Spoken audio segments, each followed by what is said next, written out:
And wasn't having it. My car is damaged. Where? Right here. If you want to see, you can come over. Shit! Why are you hitting my car, lady? Because it's not damaged. You bitch! Would you tell her to get away from Poor me? She's employee. crazy. Just talk with, And It's not damaged. I mean, usually what you're supposed to do You don't in an have to- accident Yeah. is we exchange information. Bitch. You don't have to do that. You're a crazy bitch. Is she driving away? Have a license plate? Yeah. Huh? I got it now. She just drove away. Coming from a galaxy near you, this is Brothers in Booze. And here are your hosts, Greg Washington and Doug Ziegler. What a start. First of all, everybody, welcome to Brothers in Booze. As you can see, Greg is not with us, but we are in the very capable hands of Renee. How are you tonight, Renee? I'm great. Yeah. Yeah. Oh, we already got like people coming just for the guests. That's exciting. That's good. That's good. Yeah. So what do you think of that video? When she hugged that man, I just got so uncomfortable. I don't even know. Like, people like that shouldn't be allowed in public. That's my hot take. That's not so hot. I think you're right. That would be very, very, very weird. And then she was just like, bitch, and then walked like strutted away, like very purposefully, like very soldier-like. And I didn't understand that bit. I agree that the other car didn't look damaged. However, usually like the insurance company would sort that out too. Yeah. So, and then she was like pounding on the car. That was nuts. So, yeah. But Whatever. let me make it damaged. Yeah. So clearly that woman needs some mental health help. So yeah, hopefully she gets that. Boundaries, man. Don't hug strangers. Don't push No. yourself into your awkward weirdness. Like initially when she hugged him, I was like, is that her partner? I was like, confused for a minute. So yeah, clearly not. But yeah, so all right. So what do you got going for drinks here? What do you got for drinking? So I went into one of the big box food stores recently, and I saw this. I have not tried it yet. It is Scatterbrain Dark Cherry Vanilla Whiskey. And I just really wanted to have a cherry Coke like this. So I bought it. I haven't tried it yet. I poured one of those little mini cans of Coke in here. Some ice. Yeah, Coke would. I could have made it stronger, I feel like, even though it's pretty strong. This is a very mellow flavor. And actually, the cherry doesn't pop as much as I thought it would. So I think next time I would make it with about like 3/4 or maybe even half the amount of Coke that I made it with. Maybe if you did cherry Coke with it, maybe that would have been the way to go. But Yeah, I was afraid that would be too cherry. Now I know. yeah. The vanilla comes through amazing, though. So it's good. I recommend. Yeah, I would be scared to drink that on its lonesome. So the Coke was a good call with it, I think. No, I wasn't going to do that. I know me. So. Yeah. All right. Well, I'm going to go in tonight's theme is Stephen King, because we're having Kingslinger's podcast host here. So my first beer is going to be related to Dark Tower in a sort of metaphorical way. So stick with me here. So I'm going with a beer called Restorative Balance. Okay. That's sort of a metaphor for a car. Yeah, I like that. It's a wheel. Yeah. On it. Yeah. So it's a IPA from Equilibrium and Deciduous Brewing Company. I've never heard of Deciduous. Equilibrium is quite good. They make a lot of good things. Oh. So And unfortunately, I cut my nails today, so like I opened the can was not great. But yeah, pour that out, and we'll see how she is. Going to be my normal aggressive pour. I just got a message from friend of the show, Jordan Krause, fellow. Yeah. that Hey, he's Jordan. tonight. So Yeah. Boy, that smells like nice and like citrusy. So ooh. it didn't say it's a double IPA. That's why. Okay, I thought it was just a regular IPA. So.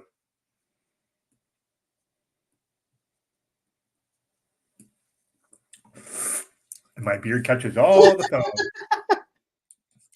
Yeah, that's quite good. That is like what you want to have double IPA. It's the only thing is it's a little higher than I wanted to start with. I believe it's 8.5. We're gonna get wild tonight. That's way bigger than what I would start with. But yeah, this is a very good example if you want a double IPA, very citrusy, but you get the hops in there too at the end. So right color profile, all that. So yeah. Oh, geez. Well, I forgot to say, because you reminded me, I did do this on purpose too, because I always associate Stephen King with kids, which that sounded weird. The stories about kids, and so this made me think of like a Roy Rogers, but okay, good call. All right, we've already started with Daniel's puns for Stephen King stuff, so here we go. Let's do it. I want all the puns. Yeah, well, JHG will jump in too because he's always the punny guy. So yeah. All right, so let's talk a bit about who we're having on tonight, huh? Tonight we're going to have Scott and Matt from Kingslinger Podcast. They do a podcast where basically Scott has read like almost all the Stephen King books there are in existence. I don't think there might be a few that he hasn't, but we'll get into that. Matt had only read one Stephen King book before they started this task, and they started it by doing The Dark Tower. And that's so mean. No, that's great. But to start, if you've only read one Stephen King book and you start with The Dark Tower, it's like, woo boy, strap in, motherfucker. Yeah. And what was interesting is because they just do like a section of the book and then they talk about it and view their thoughts and just the thoughts of a guy who's already read it and someone who has it and conflicting viewpoints. And I really enjoyed it. But what it inspired me to do was a good friend of mine had never read the Dark Tower series. Yes. So we did it and read it in conjunction with their podcast in the same sort of format, although we weren't doing a podcast about it. So it was just us like talking about it afterwards. I got to say this about this comment. This is somebody who is a fantasy fan. That's my guess. Yeah. Yeah. Yeah. Which is great, but it's just like you give yourself away a little bit. Yeah. So yeah, that was how I jumped into it. So yeah, why don't we bring our guests on? Let's welcome Scott and Matt from Kingslingers. Hey guys. Hello. Hey everybody. How's it going? Good. How are you guys? And there's our Doing pretty Jordan. good. Yeah, happy to be here. Yeah, thanks for joining us. So before we start talking about all things King, what is in your glass? Why don't we start with Scott? What are you drinking? I am drinking a possibly expired Leinenkugel's Berry Weiss. It's very fruity. It's good. It's good. It just doesn't taste like beer. It tastes like candy, kind of, which is not what I was expecting. But maybe it's just because it's a little past its date. This shows you how often I buy this stuff and then it just sits in my fridge until I have an excuse, and then it's. I think it tastes all right. I don't know. It's all right. It's the Christmas season. Delayed Christmas season. Yeah. Yeah. How about you, Matt? What you got? I'm just hold on a second. Just let me go ahead and mix it up. So this is the drink that my brother introduced me to. I don't know that it has a name or not. It's 1 part Amaro, 1 part gin, chilled. That's it, and it's delicious. And I love it. Yeah, it's true.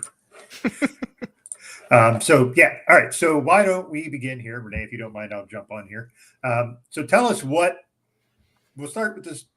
Obviously the genesis of Kingslingers. What inspired you guys to kind of go that route? Like, where would the idea come from? Yeah, so it's kind of a long story, but we basically Matt and I had started a podcast. We started a blog like 10 years ago, Yeah. where we just I think I just really wanted to talk about movies to someone, and so I was like, I'll just write because I'm good at writing. I'm not, but and so I just asked my friends, and Matt and I went to college together, and have stayed in contact since then. I just my friends like, hey, do you want to write some reviews or analysis of movies on this blog I made up? And Matt is one of the only, I think the only one that said yes, actually. And so we did that for a little while, and then it was right around when podcasts were blowing up, right around Serial was becoming this big thing, and everyone was learning about podcasts, and we were like, hey, we can do that. So we did it, and we started just a movie podcast, which of course everyone has one of those, and nobody listened for years and years. And then we had this idea. Matt had this web serial he really liked, called Worm, which is like a superhero fiction that was written in, I think, 2011 through 2012. The author basically writes online, publishes a chapter every few days, and you just follow along and read along with them. He really, really liked this thing. He was like, hey, let's maybe we could do something with this. He was trying to get me to read it forever. And so we basically came up with an idea that he was the person that's read it before. I'm the new person. We would go through, read a few chapters, and release an episode, talk about it. And we read that whole thing doing that. And then right about the time we finished that, the author started writing a sequel to that. And so we were like, hey, let's do that.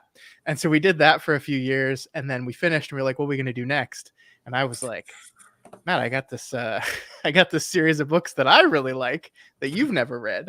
And that's kind of where Kingslingers and covering the Dark Tower started. And so basically we just flipped roles, and just went for it. And that was back in 2020, I think. That wonderful year of 2020, and we finished the Dark Tower, and we're having so much fun that we just kept doing it. So we did a second season that was Dark Tower adjacent books, and then for the third season we just kind of threw all pretenses of being Dark Tower related out the window, and I just picked a King book from every decade that I really liked.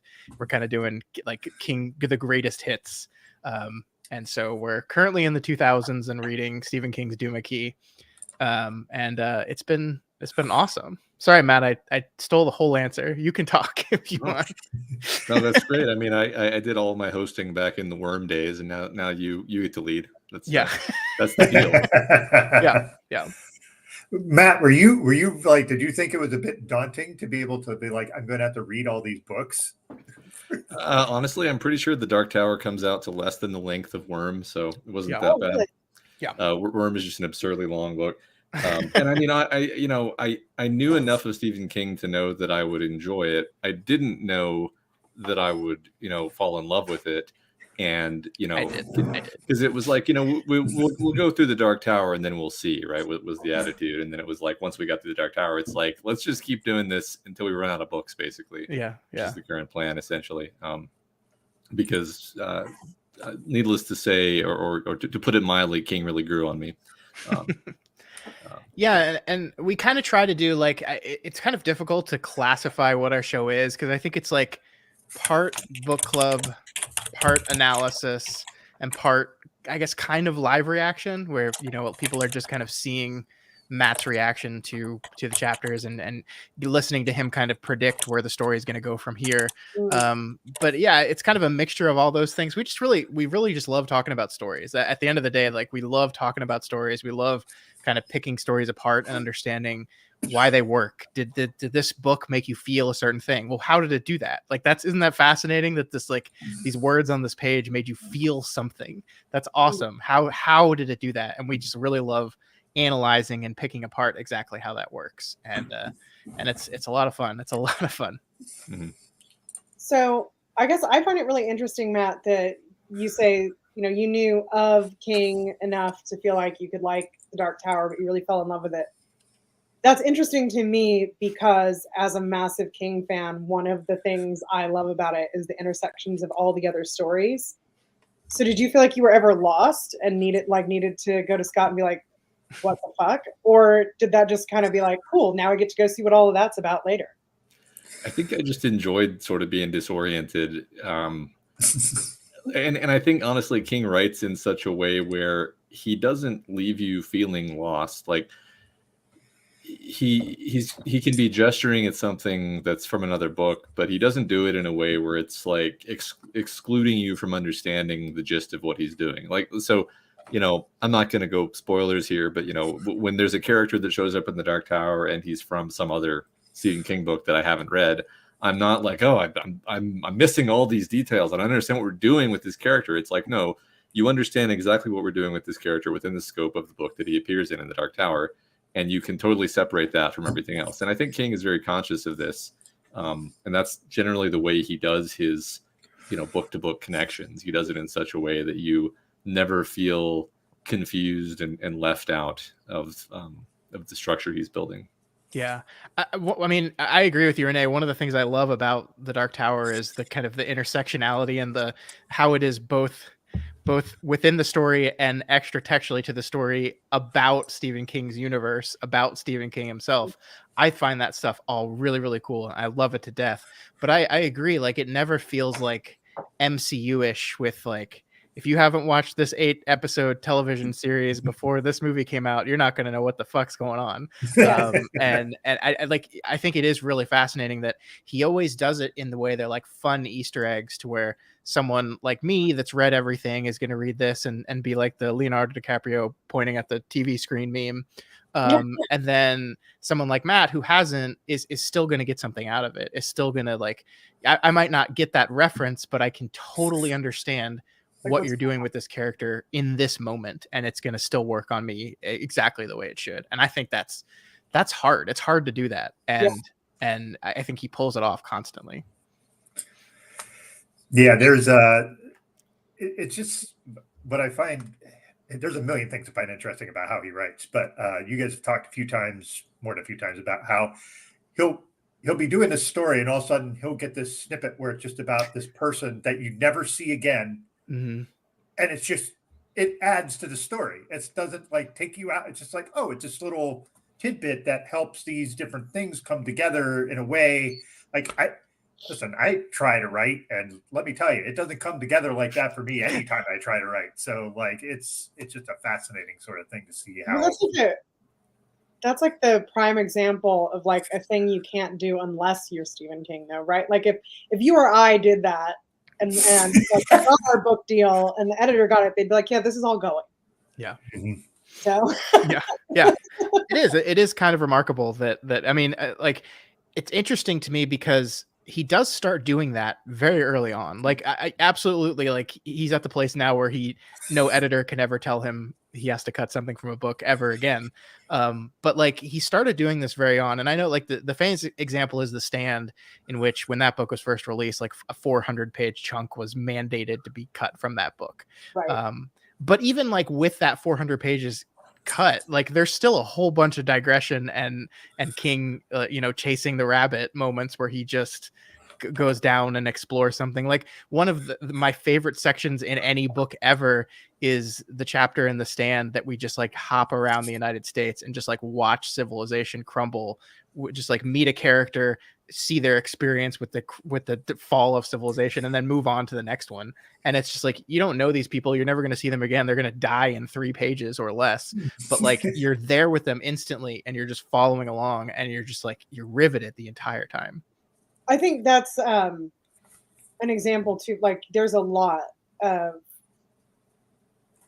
apocalyptic fiction out there. Like there's a lot of stuff like The Stand out there, and not a lot of them do that, which I think is interesting because it's that like we have an ability to feel small tragedies but not large ones because it's hard, it's like faceless whatever. And in The Stand it's like, well, we're putting a lot of faces to it to get you really in the vibe for how everybody is going to feel when you meet them. Like,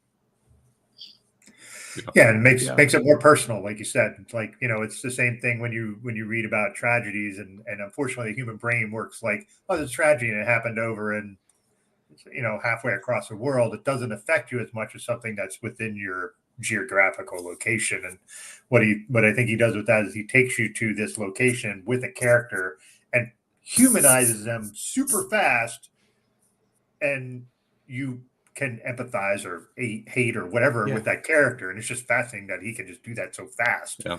It's like half a page. Like I've read entire books where I didn't give a shit about a character the entire time, and then like it's like half a page, and I'm like, I need this person to be okay, or I want this person to die immediately. Yeah.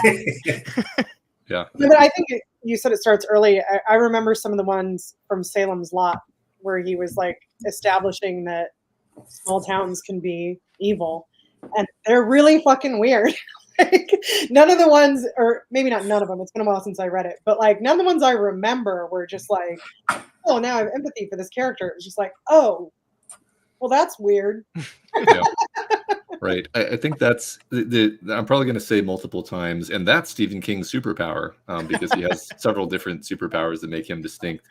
But one of them is, I mean, two of them are the things that we just talked about. One of them is the ability to characterize someone in like 4 sentences and make you care about them and make you interested in them.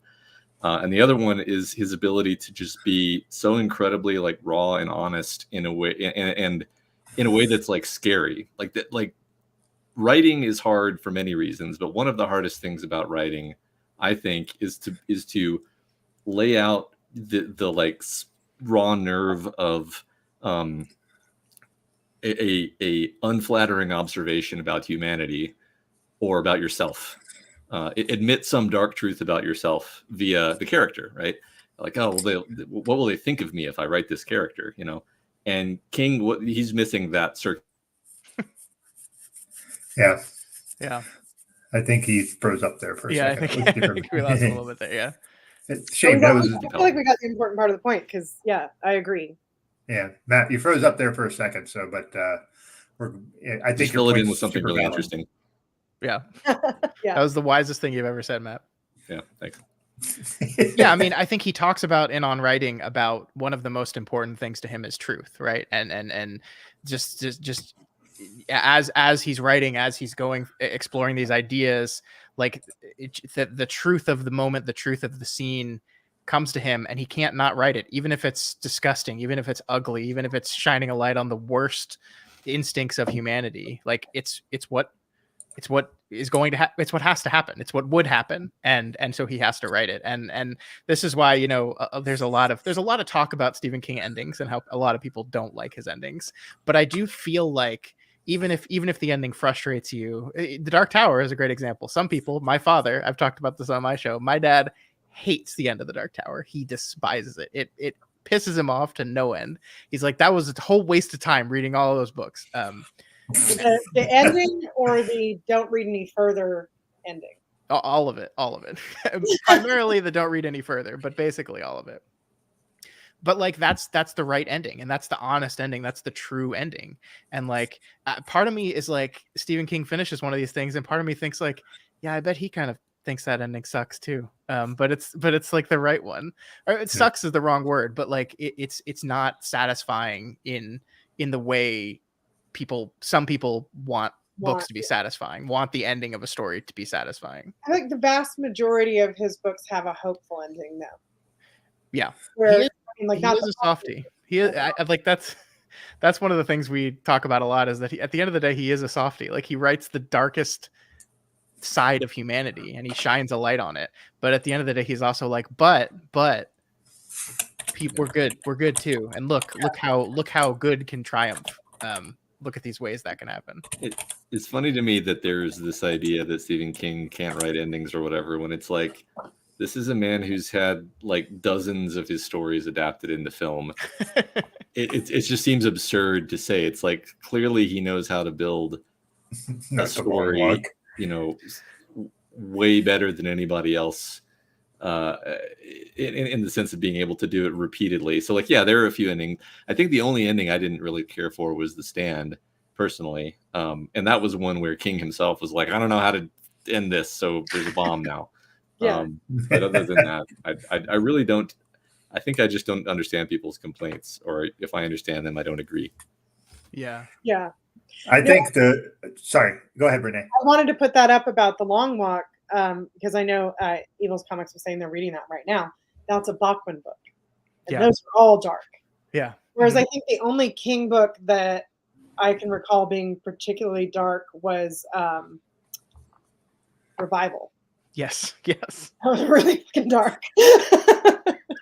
Yeah. And that's a time in King's life where, it kind of makes sense that he's writing some darker endings for sure. Yeah.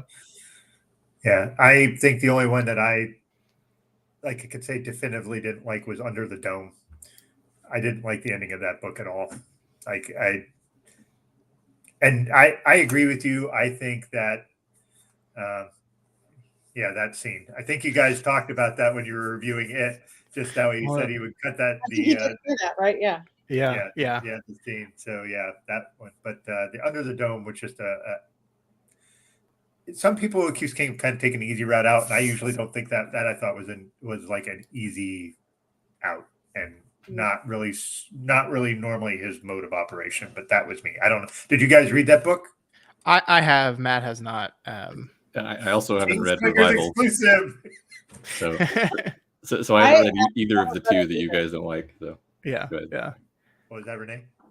I said I haven't read it either because that book came out in hardback when I had just had a baby, and holding it while holding a baby, I couldn't do it. And It's a very big book. never Yeah. went back. I just never got around to going back to it when I was able to hold it. So Yeah, Cujo was definitely. I mean, one thing that I think is interesting about what Matt said is that, how could this guy be bad at endings because people adapt his stories all the time? That's true. One truth is also that they changed the ending to those stories a whole lot. Cujo is a pretty great example of that, where I guess spoilers for Cujo if anyone cares. But, we're gonna spoil a lot of things tonight, folks. So just So yeah, if you haven't read Cujo, the whole concept is this mother and her son get trapped inside their car that's broken down. There's a rabid dog, a rabid Saint Bernard just outside the car. Their son has an illness and he needs medical attention, but they're trapped in the car. And it's also like really hot outside, and they're stuck in a car. And the ending of the book is she kills the dog, but it's too late and the kid dies. And then it's a story about relationships, a story about marriage in a lot of ways, because the marriage between the wife and the husband was falling apart. She was cheating on him, or was it vice versa? I don't remember. I think she was cheating on him. And they basically, their marriage repairs over their shared loss of their son. That's an ending that I think in a movie just would not work. And like, I completely understand why they changed that ending in the movie, because you can't have like this struggle, this man versus nature struggle, and at the end to be like, oh, so you were just slightly too late, and the kid dead.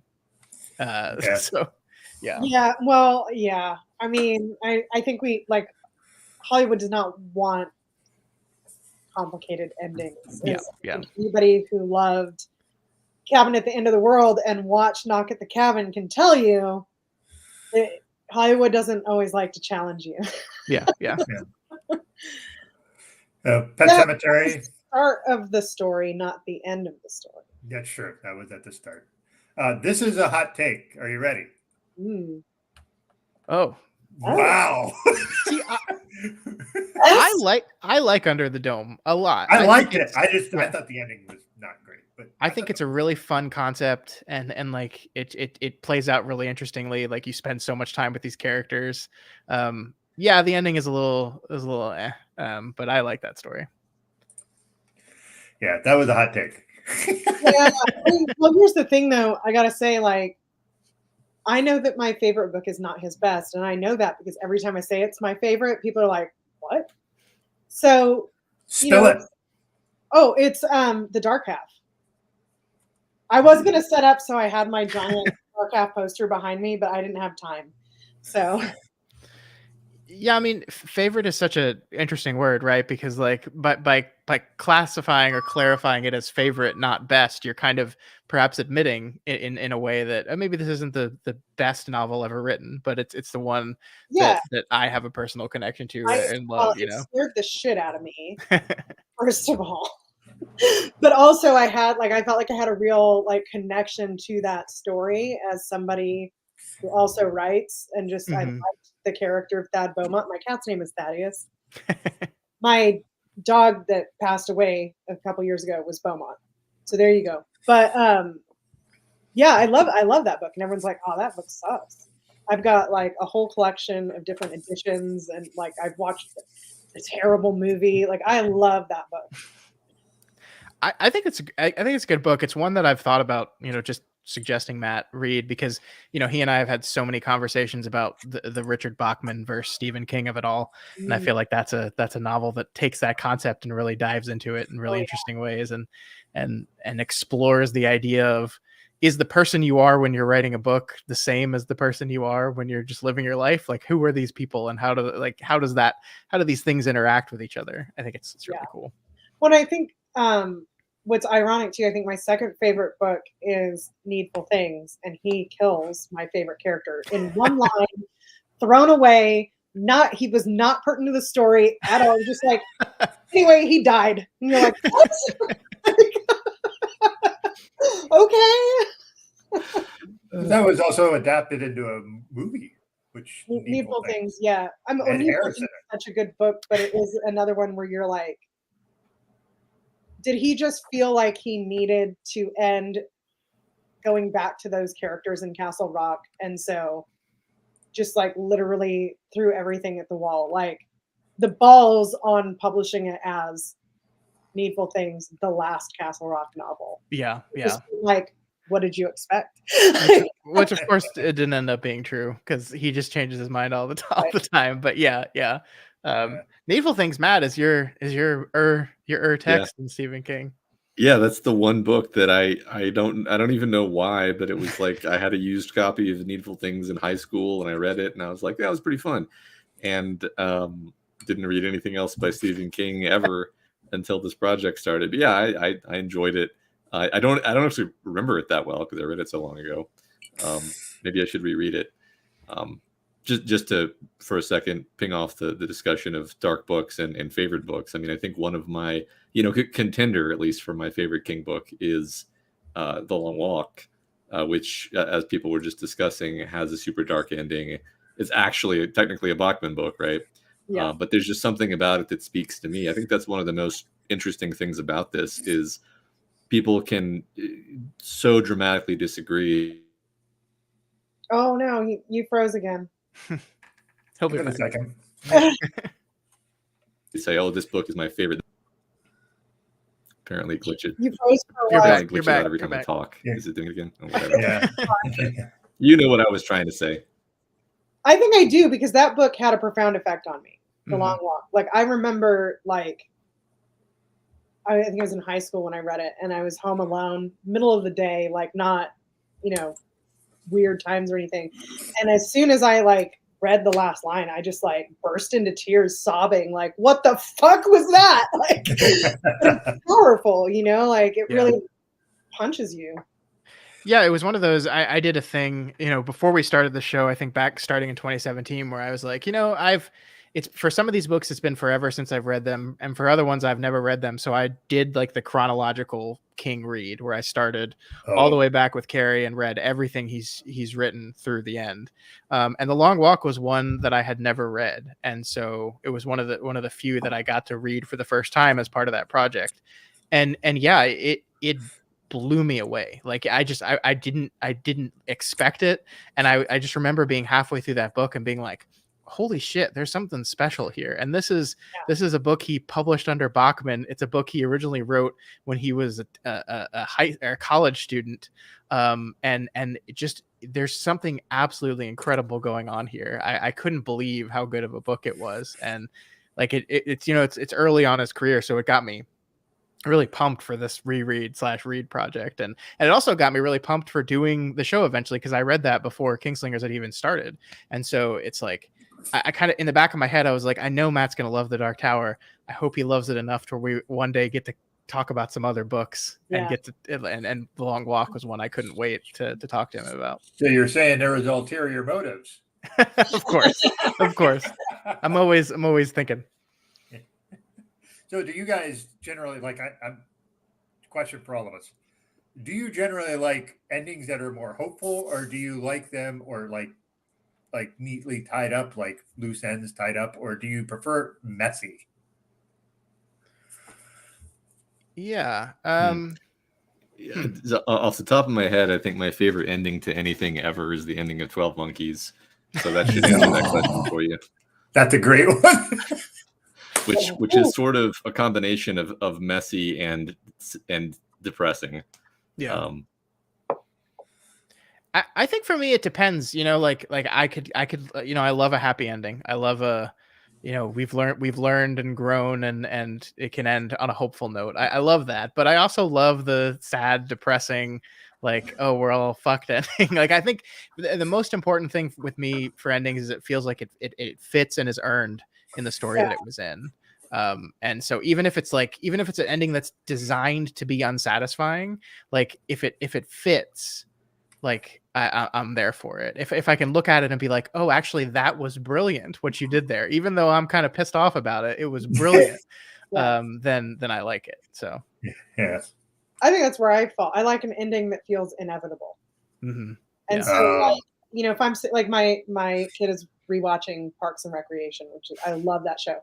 If that had a depressing ending, it would be like, but why? Yeah. Like, so, but then when I'm reading a noir story, if it has a happy ending, I'm like, what? Yeah. Why did you do that? Why did you choose this genre if that's what you were going to do? So yeah. Yeah. And that's why, Dad, if you I don't know how you read The Dark Tower and expected it to end sunshine and roses. Rainbows. Yeah. I like messy endings. I really do. I really get kind of angry when everything's all buttoned up and tidy at the end. But I think that's more just, and I'm not a pessimistic person. That's not how I work. So it's like just kind of weird. That's how, like, I like them when there's a really good twist, or it's not everything ties up. Like, I'll give you an example. My wife and I watched a show, 9 Perfect Strangers, based on a book. It was a Hulu show, and the ending was everything was tied up perfectly and neatly, and the show was nothing like that. It was like the people were a mess, and then at the end everything fucking works out. And like you were saying, Scott, that doesn't feel earned. It's so weird too, because all of her books are like that, but when they did Big Little Lies, they made the ending like way more hardcore than the book, and then I love that one, which was a way messier story, they're like, this is the one we're going to tie up neatly. It's like, no. Yeah. I feel like as long as there's a kind of like character-centric resolution, I'm happy. I don't need every detail to be tied up. I just need, if there are certain like narrative or character threads that I really care about, I really need to see those resolved. Yeah. Somehow it can be negatively, it can be positively. They just need to be resolved, Yeah, like I really like the show. Maybe you've heard of it. It's called Lost. Please don't tell me you like that. I love Lost. I think it's brilliant. I like it. It's messy, right? It's messy, and it's like the thing that TV does, which is bob and weave and change its mind and change directions and all these things that I think TV does, that I think makes TV one of the most fascinating mediums for me. And the end, like it doesn't tie everything up. It doesn't answer every question. But for the characters in the moment, in that finale, everything worked for me. Everything, like I felt everything. I felt for them. I felt their journey. I felt their growth. And I think it's brilliant. I think, Matt, you need to watch it again because you're wrong. Matt doesn't. This is Matt and I's like constant argument, is that he doesn't like Lost and I do. I am Team Matt. Well, I'm driving you from upstate New York, Matt, for that. Yeah, I never watched it because everybody hated the ending so much. My thing is this, right? I feel like if you pose a question and you make that question the center of your narrative, you're obligated to answer it. Yeah. Even if it's an unsatisfying answer, even if it's like the fucking monster was us all along, whatever, like you're obligated to give an answer because I don't like MacGuffins, really, I guess is what I'm saying. Yeah, completely fair. Totally fair. And I think one thing that is absolutely true with that show is that the creators got swept up in the audience reaction to all this mystery and like played into it, and probably at the direction of the station network as well, of like, yeah, the network is like, you gotta lean into this.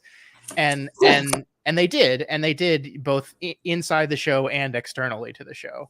And one thing I did a rewatch project, a podcast I listened to, did an episode by episode rewatch of it, and I followed along watching every episode and listening to them talk, and it just made me appreciate it on another level. Like, don't get me wrong, it's still really messy. Like, there are like some of the seasons there, where they're not sure what they're doing and where they want it to go yet.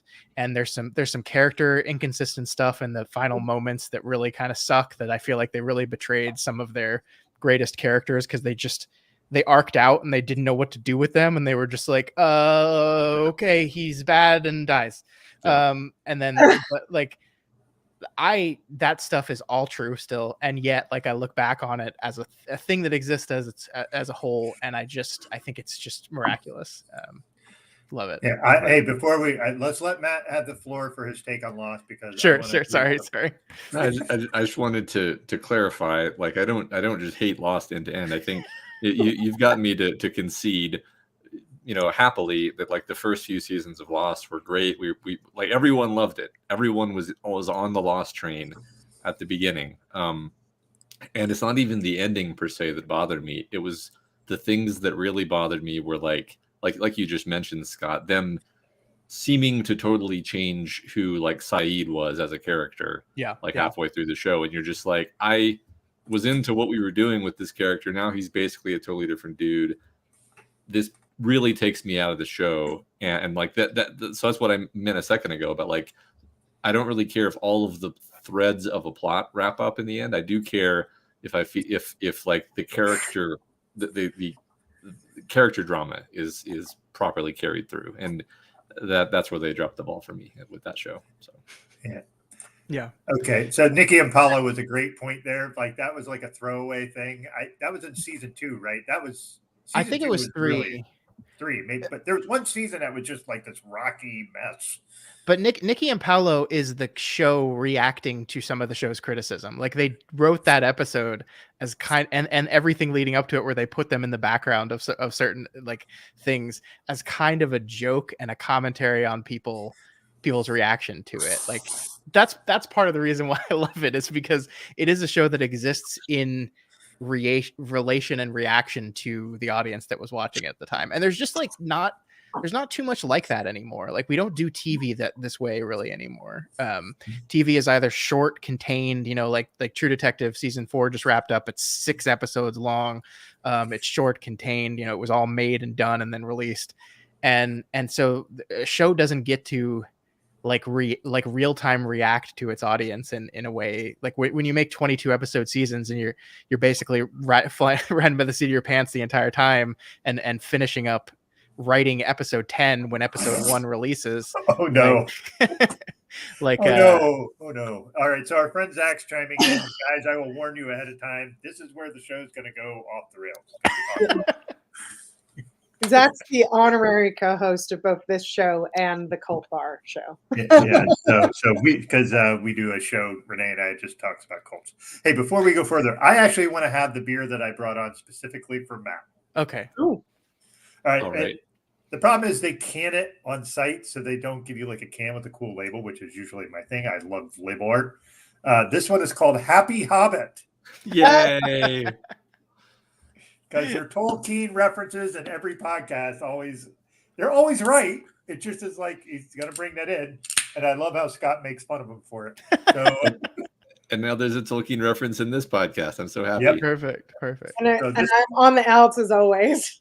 Yeah. So this is, what's funny is they made it into a Belgian beer, which is an odd choice. But it's basically a Belgian beer with a Belgian golden ale with honey and cherry. So there's a beer that I love called Mad Elf from Trogs, which is out of Hershey, PA. They make at Christmas, and everybody shits on it because the cherry flavor is too heavy. But this is not like that. I actually had to sample this. This is like smells like just like a nice Belgian gold ale.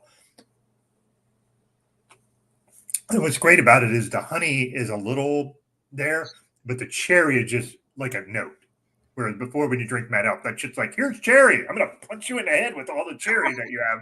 And that's just how Mad Elf works. But because this brewery is local to me. They saw they had a Happy Hobbit, and I said to my wife, I have to get this because the one guy at her show is like a giant Tolkien fan, and I need to get something that references that because I went on a little hunt to try to get King adjacent named beers. But then when I saw that, I figured I'd just do that one because I figured Matt might appreciate it. So I cheers. do appreciate that. I can imagine it. I can imagine drinking it in a nice, cozy hobbit hole, and that makes me happy. Yeah, We're very fruity on this episode, but yeah, we gave him the night off because it's his month. Come on, yeah. this is my holiday. Give him a vacation day. Come on. No, I actually. Here it comes in. I actually wanted Whoa! Before we go, this comment. Oh, Yeah. So we actually, so Kingslingers is coming to an end in, Matt, when is it? I don't know, Scott. Do you want me to look it up? You're driving that bus, Scott. I just do what you tell me, Scott. So yeah, so Kingslingers is coming to an end in October. So basically we're in the year 2000 or the 2000s right now. We're going to do a book for the 2010s. We're going to do a book for the 2020s, and we're also going to do one of his crime novels.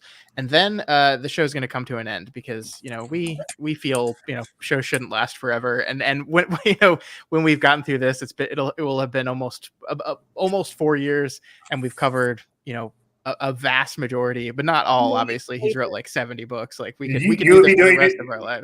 Yeah, you'd be doing it for 10 years, and you still wouldn't get through all of them. Yeah. So the show is coming to an end, and we're kind of in the middle right now of starting to like preliminarily plan where we go from here, because we're not going to stop podcasting. We're just going to bring this show and this topic to an end. And it is true that one of the things we've talked about is doing Lord of the Rings. It obviously wouldn't be in the same format because we've both read Lord of the Rings many times and we know it very well. The thing that I'm most worried about with doing this is I feel like Tolkien is a topic that has been so thoroughly like plumbed and explored and analyzed by so many people much, much smarter than me, that I'm worried that like, will we have a take on it or a thing to talk about that hasn't been talked about 8,000 times already? That's my main worry with doing something Tolkien related. Yep. Sorry, I just saw that, and I know that was like I hadn't even thought of that question. I listened to you guys on one podcast to rule them all. Sweet. I mean, we would definitely love talking about Lord of the Rings. Like it's all right. It's brilliant. Turn this up. Oops. Firefighting. I actually was going to say that. It's kind of like, you know, people always talk about, oh, well, that's just another trope. Like when they don't like a story, and it's like, yeah, but tropes are tropes because they work. Yeah. And you don't notice that it's a trope when you like it. Mm-hmm. Right. So it's like being the person, like having the viewpoint that only you can bring is the most important part of doing something that's been done, because it's all been done. Yeah. And this might come off as conceited, and I don't mean it to, but like one of the things that I do think we're good at is like having these conversations in a way that, you know, anyone could listen to it and get something out of it. You know, like you don't have to be a Tolkien or a King expert to listen to our show and take something out of it. You don't have to be a writing expert. Like we're not writing experts. Like neither of us are like trained in creative writing or in critique or in any of these things. We're just a couple of guys that really like books and like talking about books. And so we kind of try to frame the conversations in a way that we would like it, which is I think in a way that doesn't get too wrapped up in like technicalities and things. So I do think, you know, maybe when thinking about it, there is an opportunity to talk about those books in a way that maybe some other people haven't. So. Well, Renee, go ahead, Matt. Sorry, I interrupted you. I was just gonna go. I was gonna go way more conceited and say, like, as King is trying to sort of be honest, right? Like King is all about honesty and truth, and like that's actually what I'm trying to do when it comes to my reactions to anything that we read and discuss. Is I'm trying to give my like whole self-present, authentic reaction to the thing, which is unique to me, and maybe kind of like, you know, embarrassing truths about me that may need to come out on the air for this to really feel right. But I'm not going to just, pretend I enjoyed something I didn't, or not say something that I thought was an important insight. So that to me is, if there's value that we can bring to talking about a property, for me it's like it has to do with who we are as people, and it's not just like, well, we're going to talk about the such and such criticism. It's like, no, it's me. It's me reacting to it. That's the honesty of it. Yeah, and Evil in the chat also says there are like 200 Dark Tower read-throughs. But the thing about that is I didn't know that when I started the show. I think I did like a cursory look on like my podcast app and saw a couple, and they really weren't doing it the way we were doing it. And I was like, oh, it's fine. And then, of course, like after we did, I've like noticed more and more of them, and noticed more and more of the community around content creation with Stephen King. But well, that's the thing is like you guys took a completely different having one person who read it, one who didn't. I don't think they had that perspective. And to Renee's point and to the other person's point is like Renee and I are both friends with someone named Chuck Wendig who talks a lot about writing, and he talks about it from the perspective, yes, every story has been written, but it hasn't been written by you. You haven't done that. You haven't put your perspective on it. Like the story idea might be the same, but what you guys did with this podcast was take it and make it your own and mold it into something that's really super relatable and clearly has a lot of folks who enjoy it, including me. And it inspired me to get a friend of mine to actually read it. And I said, all right, there's this podcast that goes in as a companion to it. And then he would read his chapters and listen to podcasts at like 1.5 speed, which I think is fucking insane. But like, on cocaine. I can't take it. It's like listening to chipmunks at Christmas talk. Like I don't want to hear it though, but it inspired a lot of conversation between us about it. And I think you guys would agree that's something that if you got that and you heard people saying you caused us to read this and talk about it because you guys were talking about it, I think that's kind of the goal, isn't it? Yeah, no, I think you're right. And I can't take people being this nice to me. I feel so awkward and I don't know what to do. Hey, welcome to the club, Scott. But no, I mean, you're absolutely right. Like, if there's even like one person who picked up this book series and appreciated it on a different level than they have before, then like job done, right? Like that's awesome. And yeah, I mean, I think the thing that started this was Tolkien, and I know we do have a lot of listeners that have never read Lord of the Rings, that have like aren't really interested in it, but if we did something on it, would maybe give it a shot. And that is something in the back of my head that I'm like, I want that. I want people to realize how much, like, I think there's a sentiment amongst people for Lord of the Rings that like it's a kind of a boring, slow, not very good book.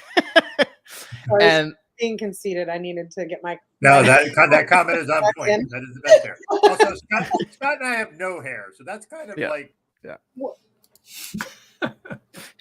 deck is stacked in my favor. What, man? If you had hair, would it be navy blue to green then? Anyway, sorry, Scott. We interrupted you there. No, you're good. You're good. Yeah, I mean, I think I was just like, I think Tolkien was a brilliant writer. Like, I think his like sentence construction, just like in the micro and the macro, is like some of the most amazing writing ever. And I feel like people don't realize that, or don't pay attention to that, or it's just like it's a very differently written book than like if you're reading modern fantasy. It's just not written the same way. And like, yeah, I want people to realize how good it is. All right. Yeah, it is. Well, you have a beard. The only hair is just this. That's it. So, when I grow my beard, it's just awkward for everyone. That's fair. You would rock a beard though, because then you'd have the cool blue going through it. I can't. Yeah, well, and I'd have like that new like long on top, shaved, and then beard. Like that's very in. The undercut of a beard. Mm-hmm. Yeah. All right, Renee, you had something else. I did, and for a second I thought I had a segue, but I forgot it because I'm having a second whiskey. So anyway, pretend that there was a really good segue here. I wanted to go back because I realized I misspoke. And so what happened, when I looked at your podcast, knowing we were going to do this show, I was like, I can't listen to any of these because I'll want to listen to the whole, like all of the Dark Tower and all of, and I did not have time to do that, especially like right now. But Yeah, considering their podcasts are like 2.5, 3 hours long, you would never get through them in time. So what I did was I was like, oh, I'm going to listen to this one about the new Stan miniseries because I recently watched it. And I realized that it wasn't both of you. So I got partway through that. I got to where I gave up on the miniseries. And then I went back and listened to the one on the original It miniseries. And this is where I realized I was a liar. Because my suggestion was going to be that you guys do a Twin Peaks podcast. While I was saying I like inevitable endings, or I feel like you have to answer all your questions, I forgot that I love David Lynch, and he doesn't do that. If you want closure, that's not where you go. So, but Matt's never seen Twin Peaks, and I'm like, I'm walking, listening to the podcast, and I audibly like, oh. Hey, neither have I. Yeah. What? And that's another example of the show responding to the viewership, which is why like the third season that just came out a few years ago is completely different, but like was absolutely necessary because it was like season 2, David Lynch was like, fuck you guys, you don't want to do what I'm doing, whatever. Yeah. Got super weird in a not cool way. So when he came back, he's like, what if it was just super fucking weird? And they let him do it. I can't believe they just let him do it. It's wild. Yeah. All right. Somebody said they wanted Buffy before Twin Peaks because I've heard you guys talk about that 80 times. Yeah. I also heard about Buffy. See, I listened to 1.5 when I heard about Buffy. Absolutely one of my favorite shows. Would love to do a podcast about it one day.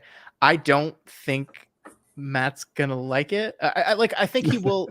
I think he will appreciate it. Like in its the strengths of the show and why it's a really great show. I think he'll appreciate all that stuff, but he will have to wade through a lot of very not great stuff to get there. And I think that not great stuff is important to making the great stuff work. So like I can't just be like you can skip the first season until the last episode. No, because you need to learn the character. So I as much as I would love to do that, there are also like 800,000 Buffy podcasts by people, way better at that than me. And I'm pretty confident that will never happen, is us actually doing a Buffy show.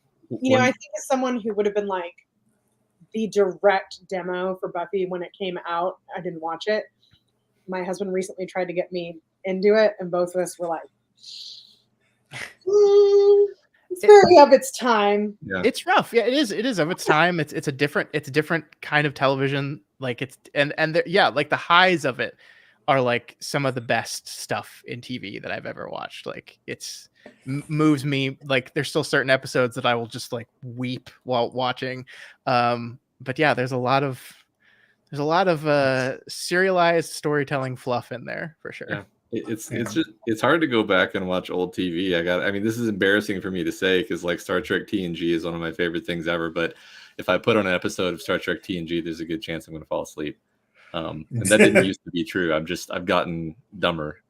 But one funny thing about Buffy, I just thought this was interesting, is that it was only after we did our podcast for some time that I even realized that Buffy was like a foundational text for the author of Worm.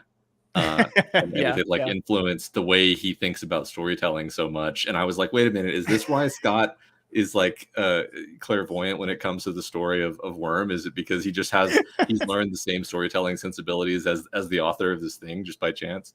I still think that's my number one theory for if there's an explanation for like why you got Worm as good as you did, other than just like your shine kicking in.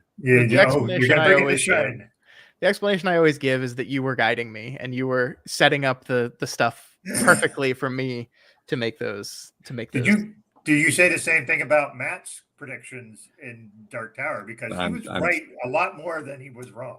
Yeah, he did a very good job. And I think that this is kind of the result of any kind of close read, is you're just going to pick up on the things being set up better than a person just reading, powering through hundreds of pages over the course of a few days.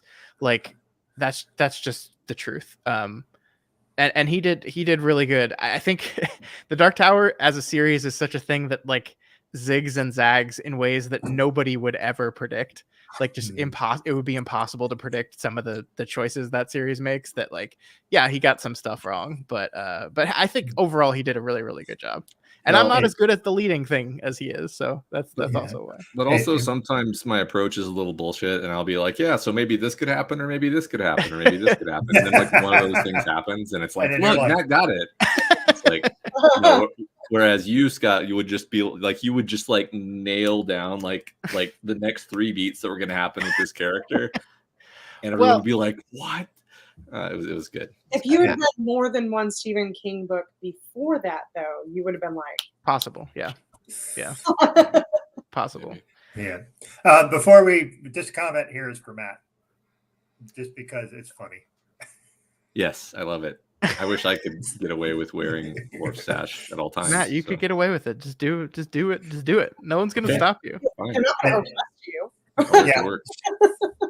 All right, so we have a lot of questions, and Renee has one specific, but we'll start here with some questions that get into more of the King universe. And this is our producer, Greg. Where do I start with King books? Yeah. Oh, shit. So I'll tell you two what I was telling Doug and Greg running up to the show.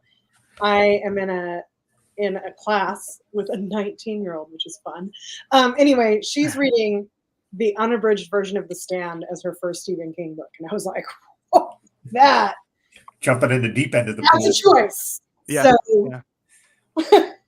So I think it's not that. Yeah. We actually get asked this question a lot, and I don't think I've ever given like a satisfying answer to it. Because like one of the first things that people ask when like I have a Stephen King podcast, they're like, "Oh, okay, what Stephen King book should I read?" And I'm always like, "Man, I don't know, all of them." But I think the one thing I'll say is my wife has not read any Stephen King, and she's not that big of a horror fan.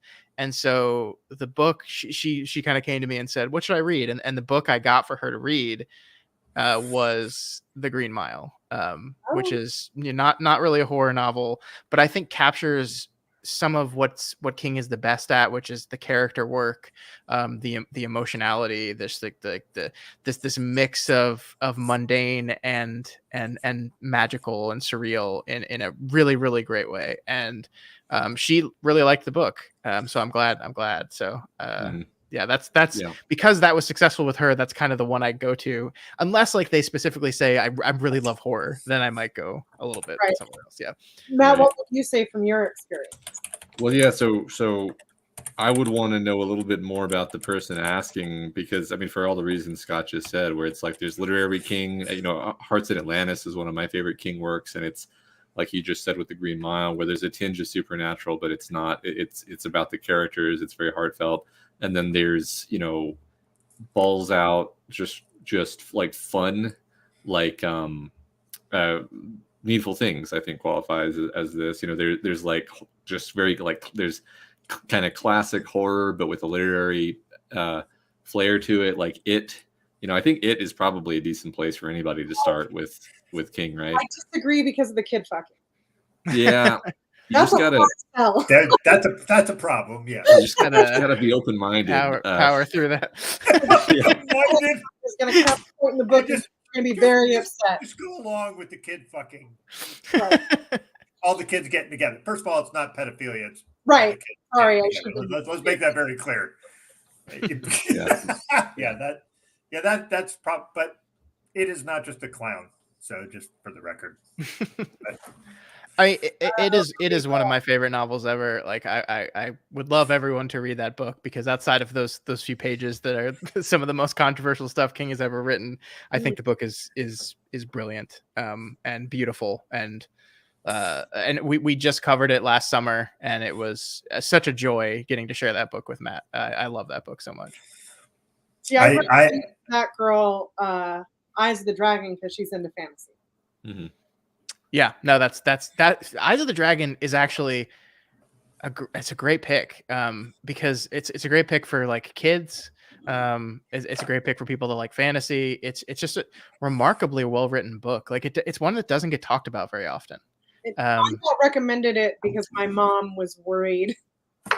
I was reading King when I was like 9 and 10 years old, Mhm. She was worried about it, and her friend was like, "What about this one?" And it's like, I guess it was more age appropriate, but it didn't stop me from going back to all the other stuff that wasn't. So Yeah, I think kids will just go and find what they want to read, right? yeah. Oh, I've got a follow up because I have a really weird story to tell. What was your first Stephen King book that you read, Scott? Because we know, Matt, your first was Needful Things. Yeah, this is weird. My first ever Stephen King book was Richard Bachman's The Regulators. Oh, wow. Yeah. You kept going. Yeah. So what happened? What happened was, my mom was really into King, because my mom really likes horror. My dad, he likes fantasy, so that's why he read The Dark Tower, but he's not really into horror, so he really didn't read that much King.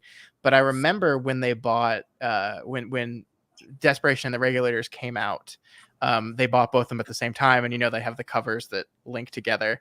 And I think I was 11 when that book came out or something around there, and I just thought that was like the coolest thing ever, that like these two covers by these, and I didn't know enough to understand that like Richard Bachman is Stephen King, and we know that already. Like everyone knew that by this point.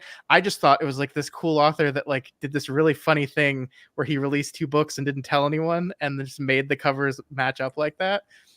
So I just thought it was the coolest thing in the world, and so I decided I'm going to read one of these, and it was the smaller of the 2, and so I picked it and read it. And it was like probably one of the first.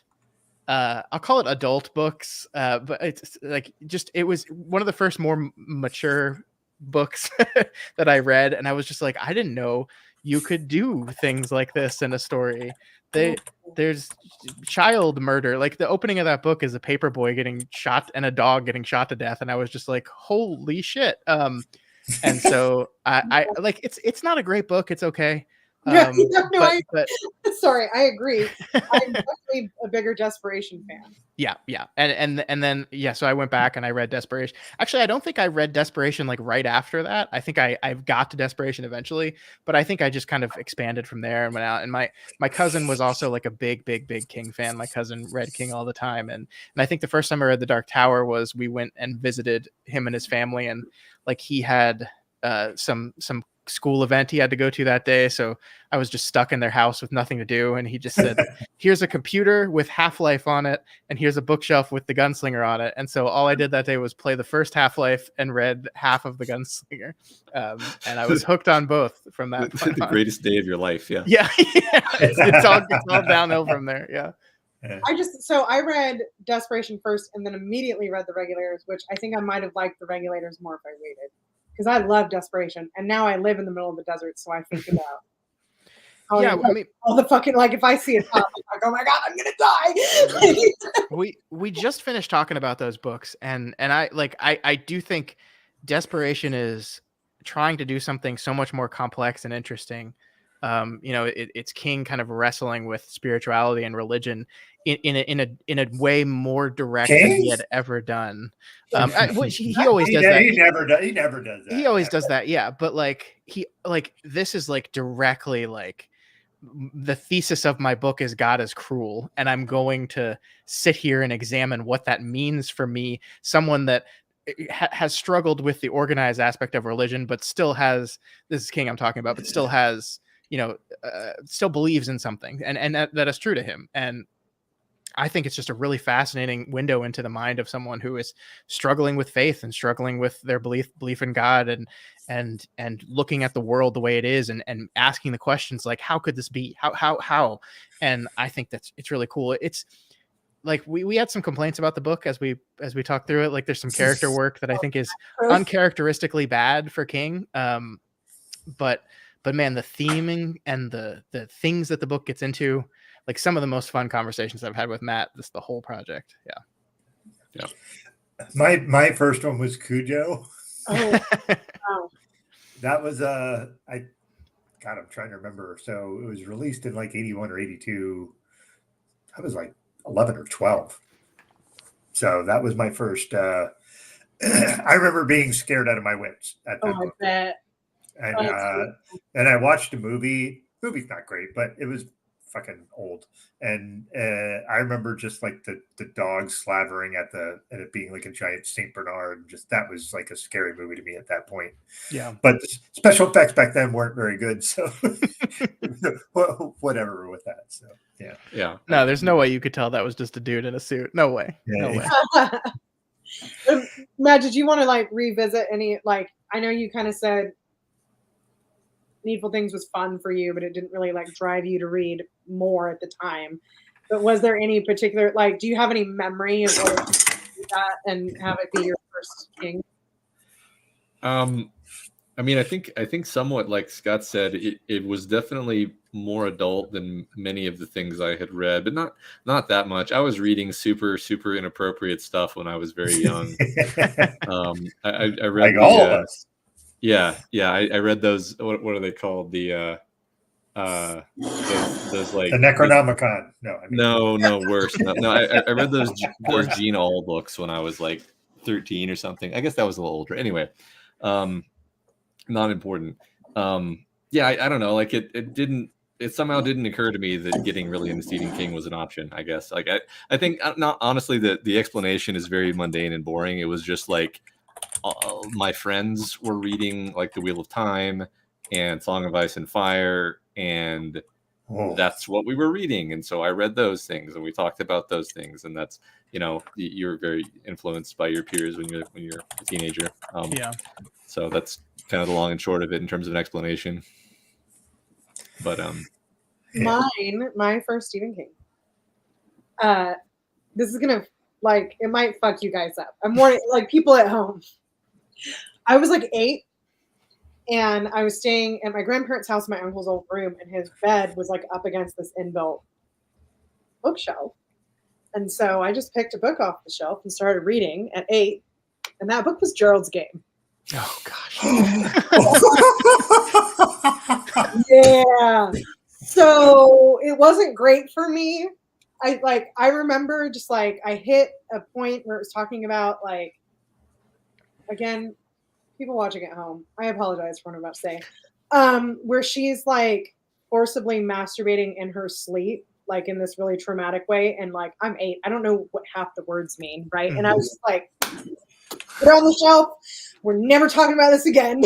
uh-huh. And then I think it was like around the same time that the It miniseries came out, and I watched it at my dad's house because I could watch anything at my dad's house. And that then like got me like, okay, maybe it's not all weird sex stuff, because I watched the movie, I didn't read the book. Mm-hmm. Till much later. Yeah, so that was when I see that meme that goes around that's like, you know, everybody read a Stephen King book too early. Yeah, Yeah. I'm like, yeah, that's Yeah. Mm-hmm. It is kind of. I've never picked it up and read it again. I just like it's too traumatic. It's a very good book, and it is extremely traumatic. And I kind of like, one of the reasons I love Mike Flanagan to death is I just can't believe he was able to adapt that book into a movie that worked. Like, I just can't believe it. I did watch it. I did watch the movie. It's remarkable that, like, it's a good movie, and it's just remarkable that it works on any level, because like how do you make that book where it's just a woman by herself for 300 pages thinking about some of the worst, most traumatic moments in her life, and then make a compelling movie about it? I don't know how he does it. He's incredible. It is a BDSM version of Castaway. Oh my God. You're welcome. If you heard that and you're like, that sounds great, I'm going to warn you, in a bad way. Yeah. Not in a sexy way. Not like, if you're into that, you're going to like this. You will not. Well, you know, this is relevant to me because, you know, my oldest is 11, and my kids are pretty tightly grouped around, you know, that age basically. So I'm getting to the point where I feel like I can introduce them to King, and I'm thinking I'll probably start with Eyes of the Dragon. Yeah.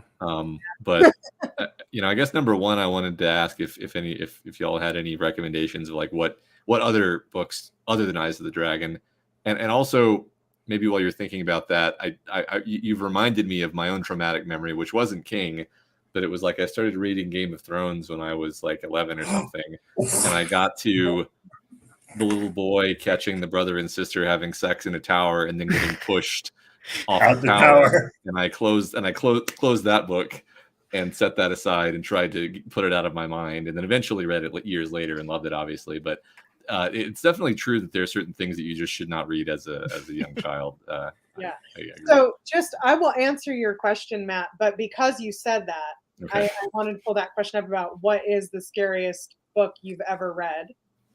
Was that it in that moment because you were young and it was like, what? Possibly, yeah, possibly. I mean, I've gotten less and less able to be scared as I've gotten older. So the answer to that question has got to be something I read when I was younger. Yeah. Right. Scott? Yeah, I was thinking about that.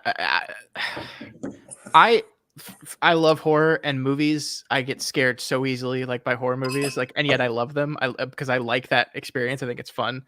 But books don't really scare me that much anymore. They definitely did when I was a kid, and I think when I read The Shining, I do think The Shining absolutely scared the shit out of me. There are moments in that book that just absolutely, like the fire hose moment where Danny's walking down the hallway and is like absolutely convinced that this fire hose at any moment is going to move and attack him, and it's just like this slow build of tension as he gets closer and closer to walking by it. And I don't think anything happens. Like the hose doesn't actually attack him in that moment, but it scared. I had to put the book down and walk away from it. It scared the absolute shit out of me.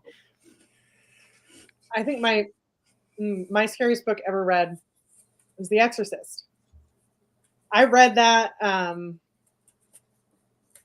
14 years ago, full-grown adult, broad daylight, and every time the construction that was going on next door like made a loud noise, I was like because, and I think this is also why I really love Paul Tremblay, is because you watch the. Are you gonna pick mine? In The Exorcist, you watch him argue with himself and try to talk himself out of believing that it's real and failing. And that doesn't come across in the movie because you can't get inside someone's head in the same way. I love the movie. It's one of my favorite movies of all time. But in the book, it is fucking terrifying because it is taking everything you might tell yourself so you could go sleep soundly at night and being like, oh, but it leaves this question open, doesn't it? Mm-hmm. Oh, but it doesn't fully explain that, does it? And it's like, oh, no. So that's my scariest. And yours, Doug, apparently is a Paul Tremblay novel. It is. It's Head Full of Ghosts. Head Full of Ghosts fucked me up. Like, I just, as an adult, I read that as an adult. And that's probably the best horror book I've read in 20 years. And I need to read that one. I haven't read that. Renee actually had him on a previous podcast she used to do. And before Head Full of Ghosts came out, it had been written, but it hadn't come out yet. Oh, nice. Yeah, but Paul's just a wonderful person. I think he would have done the interview anyway because he's lovely. But yeah, it's Evil asked about who wrote Head Full of Ghosts. It's Paul Tremblay. Yeah, and actually, that was going to be my cheater answer, Matt. Is that my 14-year-old really loved the Stephen King that she got a hold of, and actually now is a much bigger Paul Tremblay fan because of Head Full of Ghosts, because it's the age of the characters. There's one of the sisters is really young and one is a teenager, and it just really hit that almost like, well, this is what I'll say. It's like the same reason that I liked the It miniseries, even though I was like way too young for it. It's like, oh, like they're my age. Yeah. Yeah. And it would can I look for the obvious reason. So, can we do a side tangent on this? Has any of you read House of Leaves? Yes. No. Yeah. I fucking cannot get through that book. I get 40 or 50 pages in. I'm just like, this is not. Yeah. I just can't. All the subtitles. Like for me, like I'm a very task focused person. So like I'm very straight line, and for some reason, just going in all these different directions. And the text, the way they print it, like I have the printed book, and it's just like I don't. It's like when I play open world games, I can't play them. There's too many decisions. I don't want to choose a path. Take me down a path and make me go down that path. I mean, maybe that makes me boring, but that's.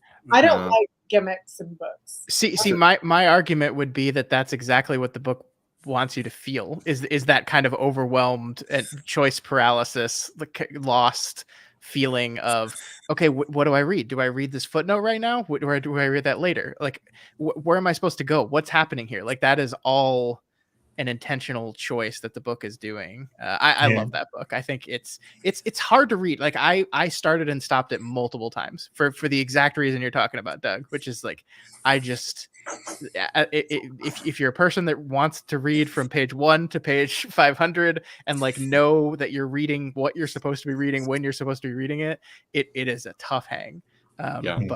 But man, I love that book. I don't like comics. I don't, and this is going to get me hate mail. I don't even like Cormac McCarthy because of the punctuation thing. I just like, it's just like, come on, you could put a period in there. It wouldn't change anything. I want to see writers, personally, from my experience, if they want to do something new, I want to see them do it with the way that they put the words together, not the way that it's formatted or like, just doing something off the wall that makes the reader have to stop and work a little bit harder. Like, that kind of stuff just doesn't get me. But that might be because I've been an editor for a long time. And so my job is to tell people not to do that because most people do well. So that's my disclaimer. Like, Yeah. Matt, you were going to say. No, I mean, I think we all really love narrative. Like, and, that's why we all love talking about Stephen King, because we love narrative and we love characters and we like these specific elements of the art of novel writing, and that's a book that's people like us are just allergic to because it's not doing that. I mean, it has a through line of a narrative somewhere buried in there. I'm specifically talking. Never mind. But then it has a lot of like false starts and oxbows, and it just doesn't. It doesn't want to give you a good, satisfying ride, right? And that's, I can appreciate art like that, although I don't enjoy it.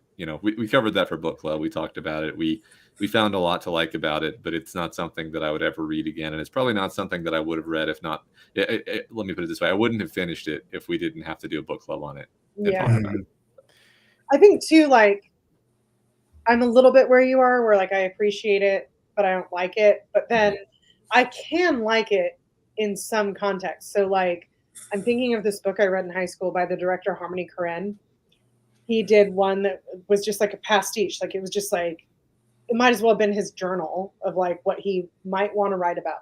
And I loved it, but it wasn't supposed to make sense from page 1 to page 200 or whatever it was. It was supposed to be like, I'm just throwing ideas at you, and this is handwritten, and this isn't, and this is a script, and this is whatever. And that worked for me. And, I was edgy. Like, I thought I was cool. So it was even better because it's Harmony Korine. But when it comes to like a narrative, like you said, I want a narrative. Yeah. I mean, that is true with like movies for me as well. Like I love, I guess I say I want to love like avant-garde type weird surreal films. Like I want to like those more than I actually like them. And like I will finish the movie and be like, that was fascinating and interesting, and maybe I'd love to have a conversation with someone about it. But like, if I really admit to myself, did I enjoy watching that? Like, that's the same thing with House of Leaves. Like, did I enjoy the physical act of reading that book? Probably not. But like, I loved thinking about it, and I loved talking about it. And I mean, it's an interesting argument, right? Does that make it good? I don't know. Like, if it's hard to read, is it good? Maybe not. I think there's benefit to being challenged, right? Mm-hmm. But personally, for my money, if a book is going to challenge me, I would like it to challenge my emotions or challenge like my perceptions, sure, rather than be like, well, this is just kind of hard to read. Yeah. So before we step further, I have a third beer, last beer for me. And this is I'm on my third whiskey, so we're all right, great. So this is sort of an allusion to the tower. Sort of. Go with me on it. Rye Way to Heaven.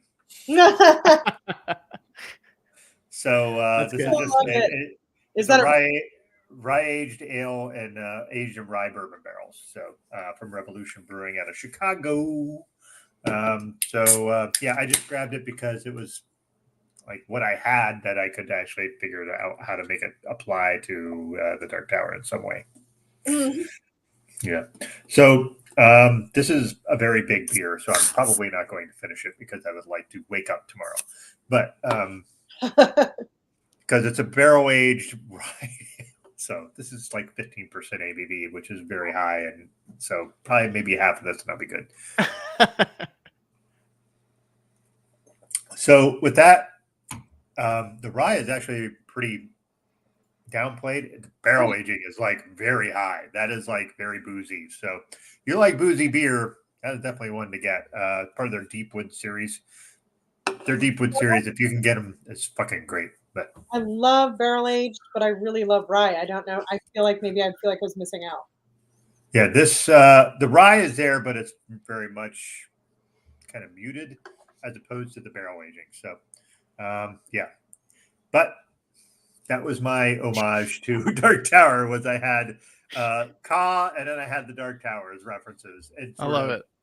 Off-putting ways. But I feel like that's a joke, but my thoughts on Dr. Seuss is he had some really great points about consent before that asshole gave in and ate the green eggs and ham. Yeah. My thought on Green Eggs and Ham is it's far too long of a book to read to my son at night. It takes forever to get through that book. Hop on Pop was my Vietnam. When my it was red fish, two fish, one fish, blue fish. That was like fucking like, come on, move it along. Yeah. And so on and so on.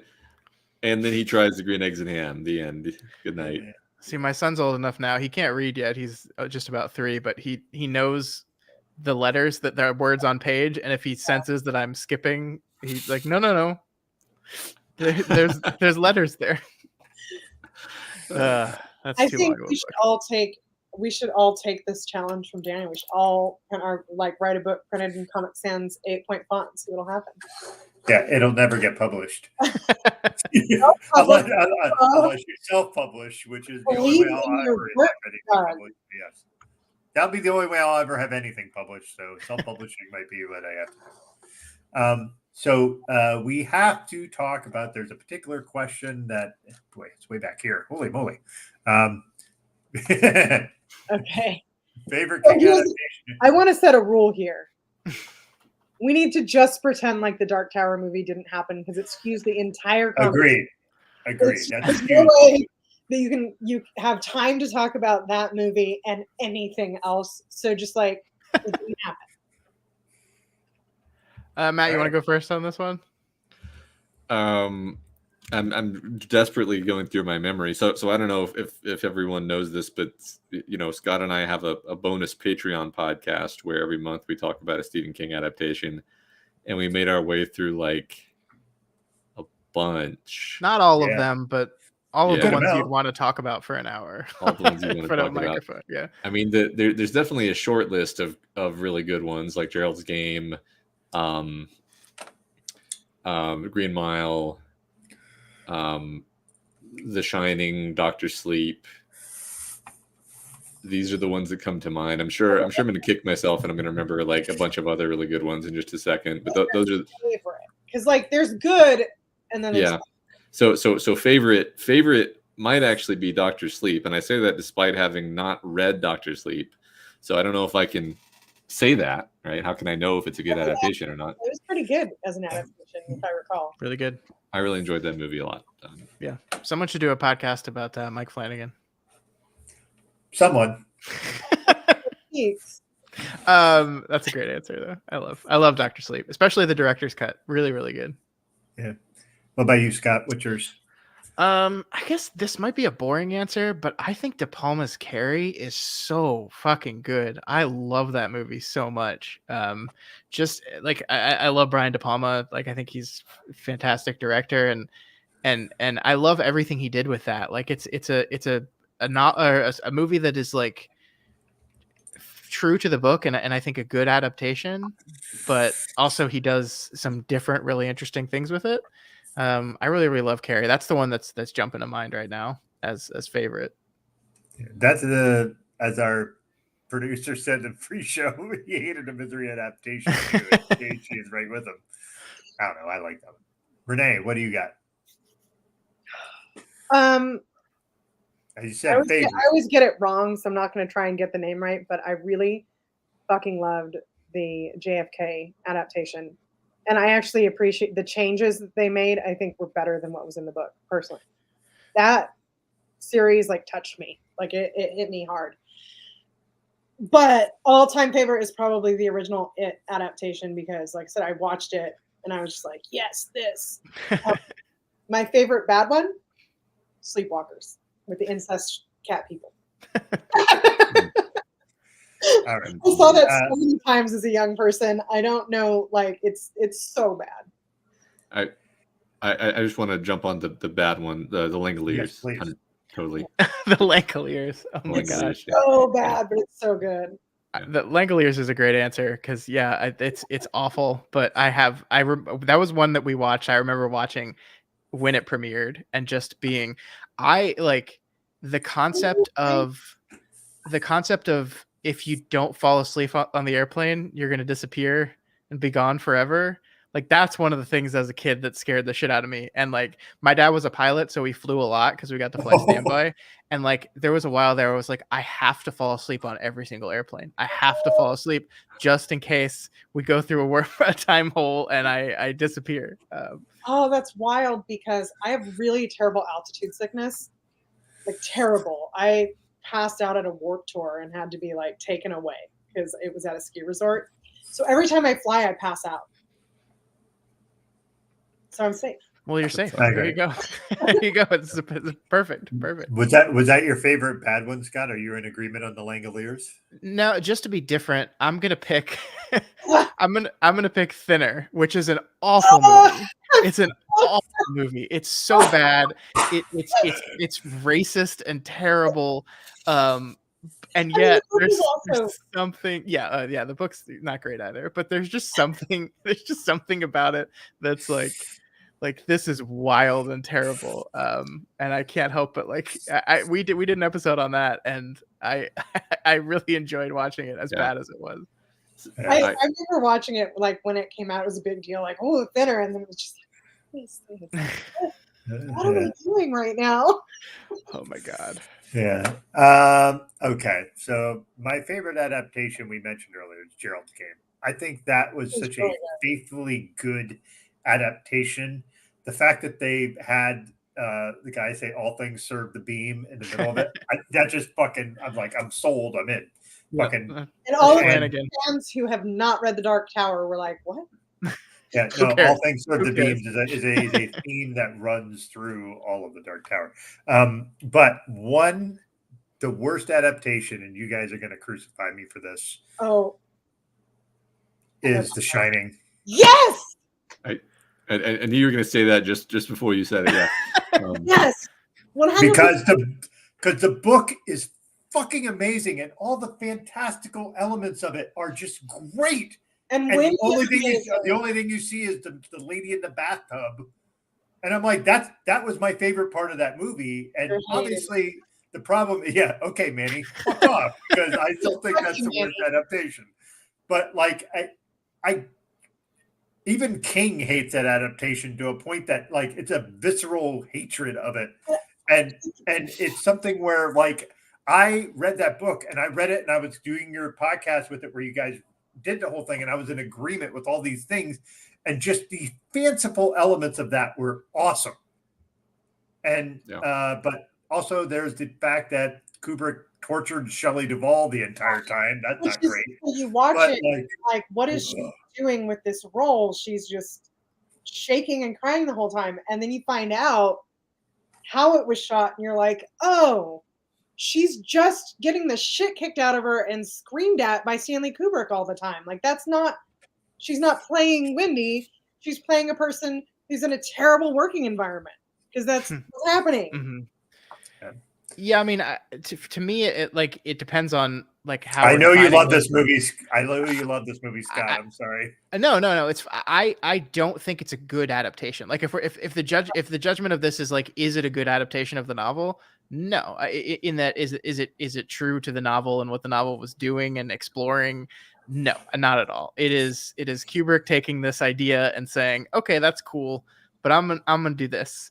And I like it. I think it works. But yeah, I mean, it is not the book. It is just not the book. What's great about The Shining as a book that has been adapted twice is you have this really interesting thing where like one adaptation is a good film and a bad adaptation, and one adaptation is a great adaptation and terrible movie. Oh my god, that movie was so bad. We did that on our bonus show too, and it's So Dr. Sleep, I want to ask Matt specifically the idea of like, my idea of Dr. Sleep I thought was great, and I never read the book either. I really thought the movie was awesome, and I think it's honestly mostly Rebecca Ferguson because she acts the shit out of Rose the Hat to a point that I'm like, she makes that entire movie to me. Ewan McGregor is a side note in that movie to me. Like, even though he was good, he was great. You're right. But she was awesome. Just awesome as that character. Right. No, it's. I mean, king villains are an important. Yet another superpower of his is his villains, and that's a super compelling villain, and she plays it in such. It's so fun to watch her do that. The second she appears on screen, she like just your attention snaps to her, and it like never lets up. Every scene she's in, she's stealing. Yeah, she's remarkable, and that's a really good movie. I think, like, I know you haven't read Dr. Sleep, the book, Matt, but I think the coolest part about that movie is what it does with Kubrick Shining and King Shining, and really finds a way of merging those two stories together in a really interesting way. And frankly, like, it's one of the rare cases where I think I like the movie more than the book. Like, I don't dislike Dr. Sleep, but King made some choices in that book that I don't love. With you, because I feel like I might be conflating like they're both the same thing in my head because I read it and then immediately watched it. But I do feel like I remember being like about the book. But I love the movie. Mm-hmm. Yeah, I mean, I still want to read it for sure. I think that's, if I'm not mistaken, on my mental list of the first one I'm going to read after we finish the show because we don't plan on covering it. I wanted, so just maybe in the sense of an honorable mention, a lot of people don't know about this, so I'm trying to get the word out. The TV series Chapelwaite. Oh, have y'all watched this? I don't know about that. So it's what is it? What was it even on in the first place, Scott? It was on. It doesn't exist anymore. It was. Hey, here's a show you should watch. You can't watch it anymore. No. So the show you can watch somewhere else, but it originally came out on a subscription service called Epix. Yeah. That no longer exists, and I think is now MGM Plus or something. I can't keep track of them. TV show too, right? That was Epix. Yeah. Adrian Brody's in it. Holy shit! So Adrian Brody's the lead. Go ahead, Matt. Yeah. So it's basically an adaptation of the short story Jerusalem's Lot, which is sort of about, vaguely speaking, it's like about the town of Salem's Lot, except like 150 years ago. And but Jerusalem's Lot is like a very short story. It's very sort of Lovecraftian. Yeah. And then Chapelwaite really expands on that, and it's just amazing. The ending is one of those things where I was just like amazed by the ending, and that, which says a lot, right? It says a lot when somebody says that I'm on a green screen. Give me a break. The mustache is CGI, though. Yes. Yeah. You're right. I don't know. I'm going to stop ranting about it, but I love Chapelwaite. Scott, what were you going to say about Chapelwaite a second ago? No, it was just one of those ones that was greenlit in the wake of the first It movie, when the first It movie made all the money in the world, and just like every studio was like, yeah, Stephen King, everything. If it has his name on it, we're making it. And nobody watched this. Like it was on this tiny little streaming service that nobody had a subscription to, and I really liked it. It's very good. I feel kind of bad for everyone involved because it was just never gonna succeed. It was just like Adrian Brody is like, what? yeah. I don't know how they got. I mean, obviously money is the answer, but I don't know how they got him to agree to do Money this. and like it's gonna be a Stephen King thing because Yeah. everybody kind of knows that it's either gonna be amazing or the worst thing ever made, and they want to think that they're gonna be like, I'll be one of the ingredients that makes it good. Like, Yeah. I mean, the fact is, if people had watched it, it would be regarded as just this great show, but nobody knows about it because nobody watched it. It was, yeah. Anyway, please do yourself a favor. Check it tonight, out. probably. If you look at it on Rotten Tomatoes, it's got a 60% on Rotten Tomatoes, but when you look at how many reviews it has, it's like 20 because like nobody saw it. Not even critics saw it. Everyone who watched it reviewed it on Rotten Tomatoes. Yeah. So you have a fiery opinion. You have a spicy opinion. Yeah. I'm going to preface this. This was my wife's hot take. And I kind of agree. Throwing her under the bus. No, not throwing her under a bus. I agree with it. Okay. So her point was like, if you're going to adapt The Dark Tower, which is her favorite book series, I got this tattoo, the found door on my wrist. Oh, that's she had the unfound door on her wrist, and when we hold hands, they touch, which is very, very sweet and weird. But that's us. Sweet and weird. That's the perfect combo for a long. Well, you know Jill, so you know that's how we work. But her point was like, if they're going to adapt The Dark Tower into a series, it should be a series. It should not be a movie.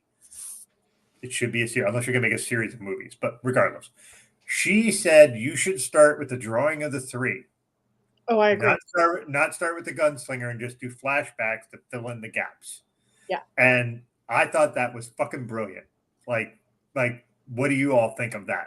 Renee, you ventured your opinion, but give it to Jill. Let her do it. Because I agree. I never thought about it before you said that, but it's like, oh shit, like that's how you do it.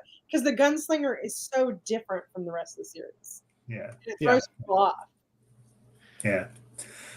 Yeah, I like that. I mean, that's one thing when it was really interesting kind of watching Matt read The Gunslinger for the first time, because I think he had an idea from Needful Things of who King was as a writer and from all the adaptations.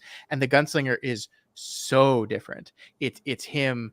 Not only is it him very, very young, but it's him trying to write something completely different from his style of writing. He's trying to be poetic. He's trying to be more purple prosy than he ever really is. It's just very, and I do love it. Like it's different. It's shaky in some ways. But I do find it beautiful going back and revisiting, knowing the full scope of everything that comes after it.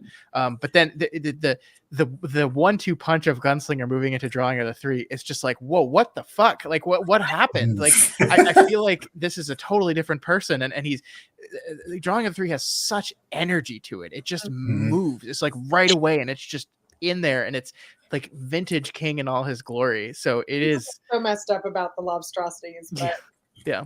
If they weren't there, what would we have to joke about with Dark Tower fans? Well, and how, like the balls of the choice, right? To take your gunslinger and in the opening pages of your second book, chop off his trigger finger. Like that's the craziest choice ever. And King's like, I don't care, I'm doing it. This is here we go. Dragon 3 is my favorite of the whole series. Just like that's where my heart. No. Here we go. Let's go. Okay. Favorite book of the series, because mine's controversial too. Ooh. Just before I was just gonna say, like, opening the show for accessibility, for like a broad appeal to a broad audience, opening the show on like Eddie Dean waking up in the airplane. Oh, that would be good. Yeah. And anyway, you and Jill get to make the show. We haven't heard an update from Flanagan in a while. Like I think he said in the middle of the strike that he obviously couldn't work on it because he was in the middle of a writer strike, and he said once the writer strike is over, once I'm able to go back to work again, Flanagan says this is one of my top priorities. So we'll see what comes of it. But I have faith in his understanding of the material to be able to adapt it. I feel like I would have trusted Flanagan more before House of Usher. Oh, you didn't like House of Usher? No, I loved it. I liked a lot about it, but it just had this really strong vibe of I know I'm only going to get to do one Edgar Allan Poe, so I'm jamming it all in. Definitely, yeah. And it's like that could go either way for the Dark Tower. Like it could be the perfect take on the Dark Tower, or it could be the worst. And so I'm a little nervous. It can't be the worst. The worst is already established. But okay, you are correct. It could not possibly be the worst. Unfortunately, we wasted a fucking phenomenal cast on the worst take possible. And I will say the only thing about the Dark Tower movie, which we didn't, yeah, whatever. The Dark Tower movie. Happened, but if we imagined that it had. The only redeeming quality of that movie was Matthew McConaughey as Walter O'Dim. I loved Idris Elba as I did. Roland. I did. I just hated how they made Roland question, which he never fucking did in any of the books. Right. Question his quest for the tower, and that just threw me out. Yeah. I mean, I will like just sometimes I'll just pull up the YouTube of him saying the Gunslinger's Creed and just like close my eyes and pretend what we could have gotten, because I loved that moment, him just saying the Creed, like getting it hearing it said out loud by a actor as talented as Idris Elba was just wonderful. But yeah, there was a musical. No. We really tried to love that movie. Like I really tried really hard to make myself love that movie. Sucks about it is like I walked away and I was like, well, but all right, sure. They packed 7 fucking books into 90 minutes. Of course, it was never. But if you view it as another turning of the wheel, then we're really just opening ourselves up to the possibility of a really great series, And you're like, yeah. so hard, like. Yeah. Well, all right. But my reaction to that is like, yeah, sure. If it had been a good movie, I'm fine. Which it was very much not, but yes. Yeah. All right. So favorite books, go. Of the Dark Tower. Yeah. Yes, of the Dark Tower. Oh, okay. I was like, ever? Oh my gosh. No, Dark Tower. Let's start there, and then we'll branch out into other things. Yeah. All right. I mean, I'm just gonna say the drawing of the 3 for me too. Like for the same reasons everybody else. It moves. It's super propulsive. You read it in a single sitting. It's amazing. Yeah, I feel like mine changes all the time, and I feel like it when we did the original season of the show, it like changed after every book we read. But yeah. I think the one that has been most consistent for me is Wizard and Glass, just because I tend to like the King doorstop novels the most. I like when he gets to sprawl and write a ridiculous amount of pages, and I just find that story so hauntingly, tragically beautiful. I love young Roland. I love seeing him fall in love and make all the wrong choices. I love Cuthbert, and I'm not gonna pronounce it Cuthbert. I'm not gonna do it. That's one thing. Cuthbert. If I ever get to talk to Stephen King, I'm going to be like, dude, well, you're wrong. You're just wrong. Like, that's not how his name is pronounced. I remember hearing that in your podcast, and that was like, they pronounce it Cuthbert, and Scott was like, what the fuck is that? A friend of mine listened, like he had read the book, and then he was listening to the audiobook at, some later period. And I remember him just coming to me and being like, why? Why is it Cuthbert? Everything cool about that character is gone the second his name is pronounced. Everything, yeah. And it sounds like Cubert, like the 80s. Yeah, exactly. And that's a problem. Yeah. Yeah. My favorite is Wolves of the. I'm going to say Kaya. Yeah. Sure. It's it should be Kaya, but every Hispanic term in the Dark Tower is pronounced wrong. Like yes, like Magus, like it's not the way you would pronounce it at all, but yeah. My wife hates that book because of the robots, Andy, and all that. I fucking love that book. There's something about the way that he builds a story and that I just adore. Just it makes it. It's just so dark and just. It's not that it's not hopeful. There's hopeful bits to it, but for me, that's my favorite book in the series. And what's funny is my wife's like, I haven't taken a journey to the tower in like 4 years, and my wife has read those books fucking like 10 times. And I was like, well, why don't you read it again? And then she's like, yeah, maybe I will. And then, so yeah, it's just funny because it's one of those things. Like when we were dating she had me read The Dark Tower because I never read it, and I had her read the Necroscope series, which is one of my favorite horror books series ever. I also have a tattoo of that from one of the sayings from that, which is on my arm. That's from Brian Lumley, who passed away like a month ago. But it's a vampire series. And the problem is when you say vampire series, everybody thinks fucking Twilight. And like, this is vampire series from like the 80s.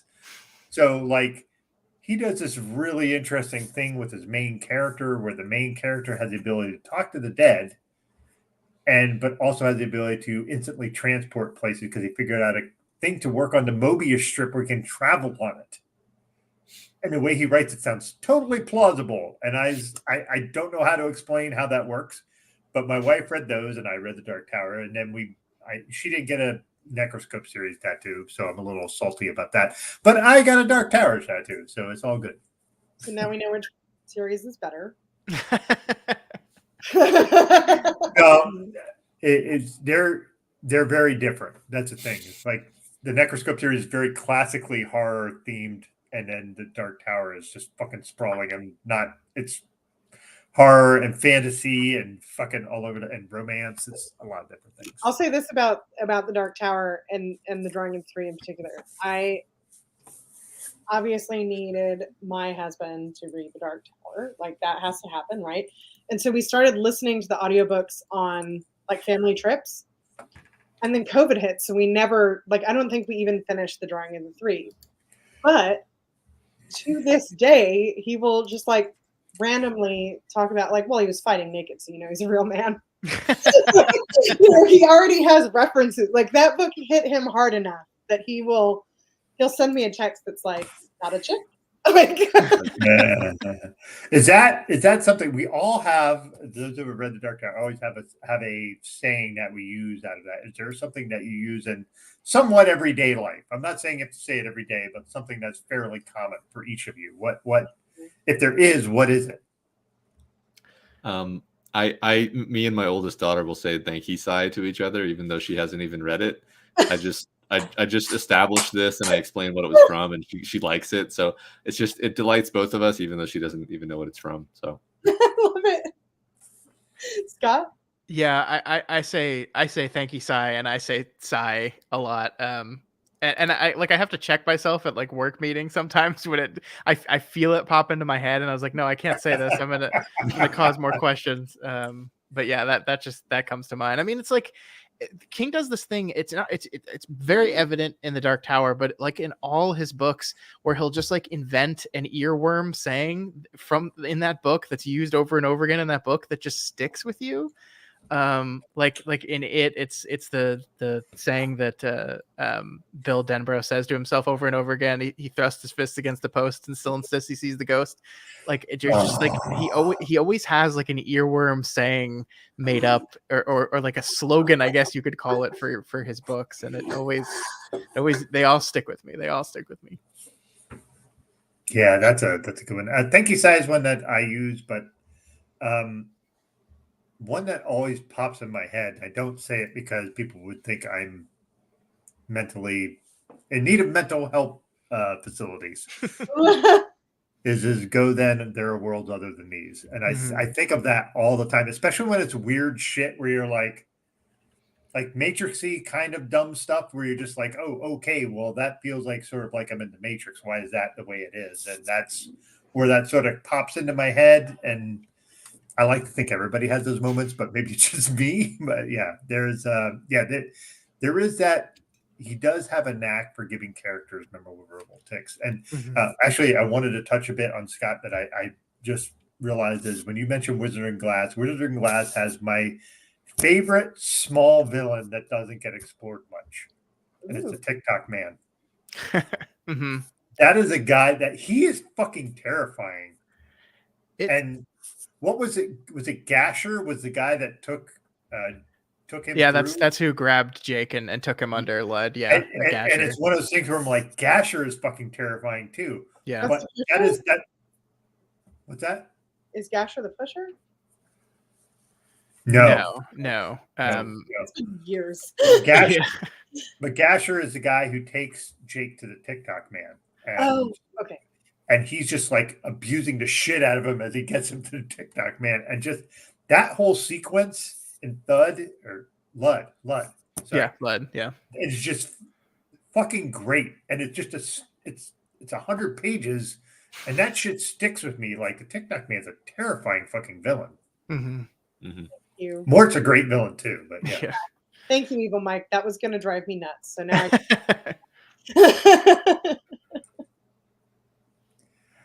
Yeah, I mean, I love what you said about Wolves of the Kala. I really the audacity of that book. I can't get over how just insane like one of the things about it, and this is a reason a lot of people don't like it, and it's one of the reasons I do like it, is like if you think about just the chronology of the series, and like you've had the gathering of the Katet, and the Wastelands is like the first one they're all together, but you don't really get to see them like be a group of gunslingers together because they keep getting broken apart. And then you get into Wizard and Glass, and you get the beginning with Blaine, but then immediately after that we go to the story in the past, and we spend that entire book in the past, so you don't get to see the Katet together. And then so Wolves of the Kala is like the one where we're like, all right, we finally got the band together. Let's do it, team. We're all going to do stuff together. And then King is immediately like, no, actually, they're going to be lying to each other. And that's going to start segmenting and breaking them apart immediately. And it's like not the thing anyone wants. Like we just want to see them like be cool cowboys together and go on adventures. Yeah. But it just doesn't give you what you want there. And I love that. I love that he has the audacity to do that. I know like the self-insert thing is a lot of people's least favorite part about the Dark Tower. I love it to death. I think it's so wonderful. And Wolves is where that first shows up. It's yeah, like it's a great book. It really is.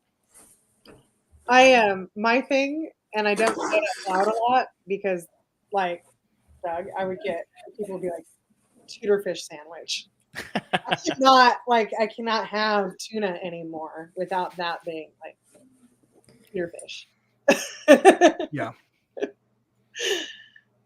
That I will say, speaking of the Dark Tower movie, the one thing I did appreciate about the Dark Tower movie is there's like a 5-minute sequence in there with Roland in Keystone Earth, yeah, where he's really funny, and it's channeling the funny parts of Drawing of the Three.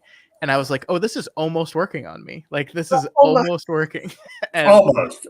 Yeah. Yep. Yeah. Can I just talk about before we go? I want to talk a bit about something that's Pepsi Roll thinking it was down.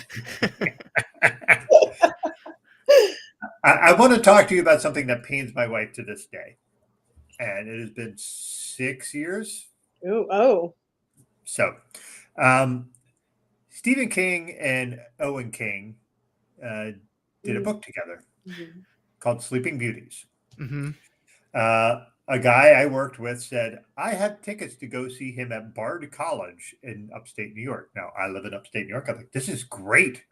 Yeah. And he said, here's the thing. They're going to be handing out signed copies of this book, but it's random. They'll just sign a couple copies and people will get whatever. Yeah. So I actually have a signed book by Owen King. It was at Chuck Wendig's thing. And, nice. But he did sign it. And what's interesting, he does a stamp and like the date. Oh, interesting. So to make sure that it's valid, right? So yeah. I don't know if he did this all the time, but anyway, so my wife and I go to this thing with this couple. I'm not going to name them because I'm still furious at them myself. The wife has an episode there and passes out, and we have to help her medically and get her. And oh my goodness! So we get her and we go sit and we end up and we go to this thing. You told me this story. You didn't tell me that part. I feel like that makes it worse. Anyway. That makes it worse. It does. Okay. But so afterwards, you grab a book. So we all four go and we grab a book. And the guy said, listen, I'm not going to ask you for money for the tickets, but if you get a signed copy, you hand it to me. And I will give you if I have an unsigned copy, I'll hand it to you. That is the price of admission. He didn't charge us anything. I was like, that sounds cool, because I figured I'm not going to get a fucking signed copy. Who gives a shit? So we get there. There's 4 of us. His wife doesn't have a signed copy. He does. My wife has a signed copy, hands it over. His wife hands one to my wife. We're good, except Dummy Doug goes and opens his book. I have a signed Stephen King and Owen King book. And if I had never opened it, my wife would have a signed Stephen King book. Which, if you know what a Stephen King book signed book is, despite getting 2, they took the third. They took the third. They took the third because he was going to keep one and sell the other 2. And listen, I on the surface I go, I get it. But you had 2 signed copies. You could have one and sell one for fucking a shit ton of money because Stephen King's signatures are crazy expensive. And my wife is still furious because The Dark Tower is that met her at a point in her life that was extraordinarily instrumental to her departure from a bad marriage and from a religious sect that was very bad for her. And so this was a key thing with Stephen King, was instrumental in her starting to think for herself. And this guy was just selfish about it. 3. He had 2 books. He was fine. So I don't know. Maybe I'm being an asshole, but like I feel like it's one of those things where it's like it's technically correct. It is technically correct. Yeah. Well, it's if y'all were just going and hanging out as buds, then obviously should have let you keep the book. But it seems like they were viewing it as a business transaction. Yeah. We just want more people in the room so we can absorb more signed copies of the book.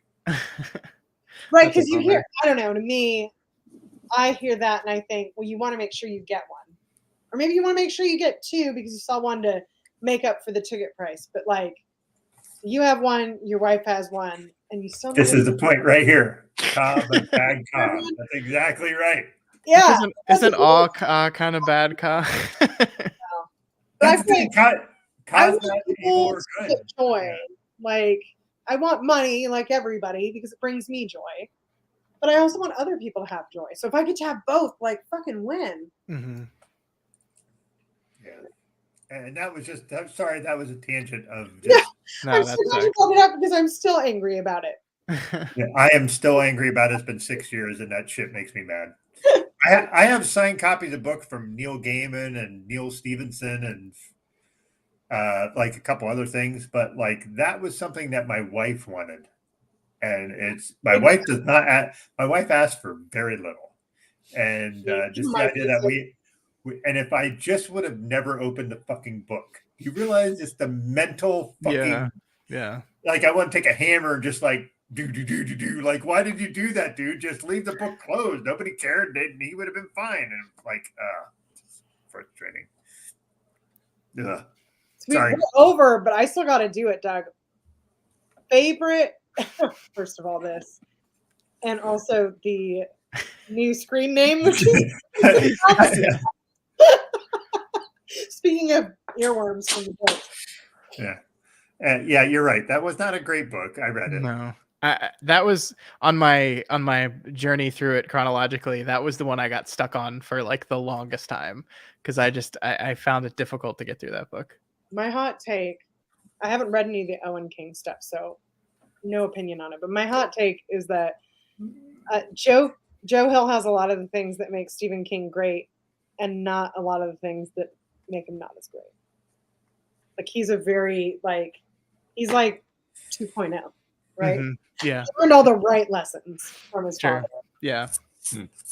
Yeah, and it's the type of thing where like I have no idea like how the writing of Sleeping Beauties went, like how much of it was King and how much of it was his son. But because it's got 2 names on it, I can choose to blame the younger and not the author I like. So I do that, which isn't fair. It's certainly not fair. But I will also say that I don't know how people write books together like that. That just I don't know how you do that. I did it once. You know how we did it? We did a different project together that was much easier to do together. And this is the first time I've been doing this publicly. he wrote the whole novel and gave me credit for the creative parts I did in the project it was based on. That's how James ended up on the cover of that novel. Just between us on this live stream. And us and all the people that were broadcasting. Yeah, I mean, the only way that I've seen it like work really, really well is like how King and Straub did it, where they were literally just writing chapters and then sending those chapters to the other one and then writing other chapters. I will say that the Expanse series, which by James S.A. Corey, is fucking phenomenal. And that's 2 authors. Didn't they take turns on like one of them wrote one point of view character and the other wrote the other? I thought that's what I believe so. But yeah. God, that series is great. The show is the best sci-fi series I've ever watched. Sorry, Matt, for your Star Trek things. I love The Expanse too. Yeah, so we actually read the first book in The Expanse for a book club, and then we did an episode of our show on the first season of The Expanse, and we loved both of them.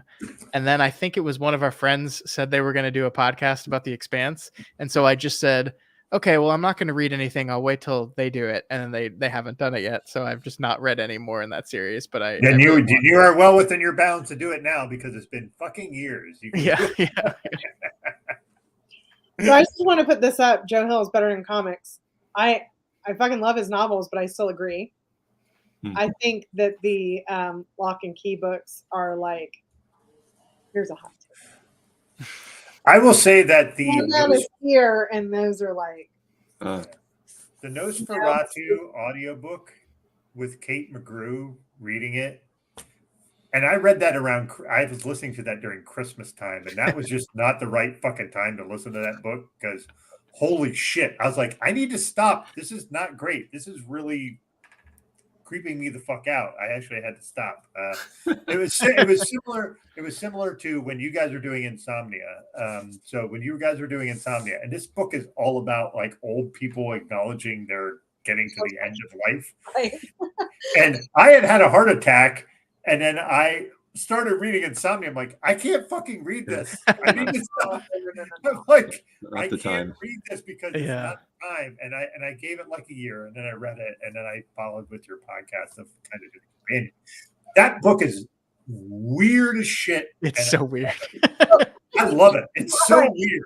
People hate it, but I love it too. But it's just like you kind of have to just be like, all right, hit me. Yeah. What you got? There you go. It's 90s King, man. He was going wild.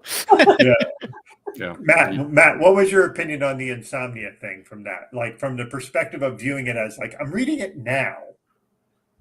Yeah, like, not in the 90s. I mean, I think that was one of the books where there's a lot of really great stuff in it that works super well, and then there's obviously a lot of really weird stuff. But I don't know. I mean, I've been reading like sci-fi fantasy my whole life. I don't really have like bounds for what is too weird. It's like the weirder the better. Great. I mean, one of my favorite sci-fi novels has vampires in it, right? Like it's there's no lines for me. So it didn't bug me. And also my thing about King and weird is like you've got to take the sewer child orgies with the amazing like Eddie Dean having an amazing moment or of whatever. Like you got to take these two things. Like he's giving you this, like he's channeling the beam of the turtle at you. Whatever's in that beam, there's some weird stuff in that beam. Yeah. But you're not going to get the great stuff if you're not open-minded about the weird stuff. That's what I mean by open-minded. I love that. You got to take the sewer child orgy. Oh my god. Oh my god. Ask in terms of like when Stephen King goes weird. Matt, have you ever read Tommy Knockers? No. I'm not going to subject him to that. I'm not going to do it. I'm not going to subject him to that. There's so many people that are like, why aren't you covering Tommy Knockers? And I'm like, no, absolutely. Like there's a lot of good stuff in Tommy Knockers, but it's also like 400 pages of just like, what the fuck are we doing? What are we doing? Like, and I love sprawling King. You know, I've talked about like the thicker novels are the ones that I like more, but that book is just like, Steve, what are we doing here? Like it just goes on and on and on. I love that you said it like you're on a first name basis. Like, Yeah. Steve, what are you doing, man? I just want to sit him down. But like the thing about Tommyknockers is he knows. Like he said it himself. He's like, there's probably like a good 300-page book somewhere in this thing. But this ain't it. I feel like, well, it's been, God, like a really fucking, like at least 25 years since I read it. At least. So, grain of salt. And also my mom was really into it because there's weirdly so many people in that book have names first and last of people in our family, which is fuck. But like I fucking love aliens. I always have. Right? So I don't know, there's a soft spot in my heart for it, even though everyone hates it. Like everyone hates it. I'm like, I'm sure it's not good. Like it's been a really long time. I'm sure it's bad. But they made a TV series out of that one too, didn't they? Like a mini. Did they? Wow. They did. It was not good. It was very bad. The background, it was very bad.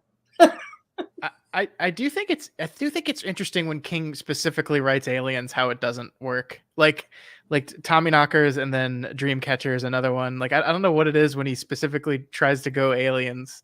That weasels, man. It could have been a good book, but yeah. Can I also say that? Can I give a shout out to the worst movie that was just great because it was terrible and it was based on a Stephen King book, and it was The Running Man.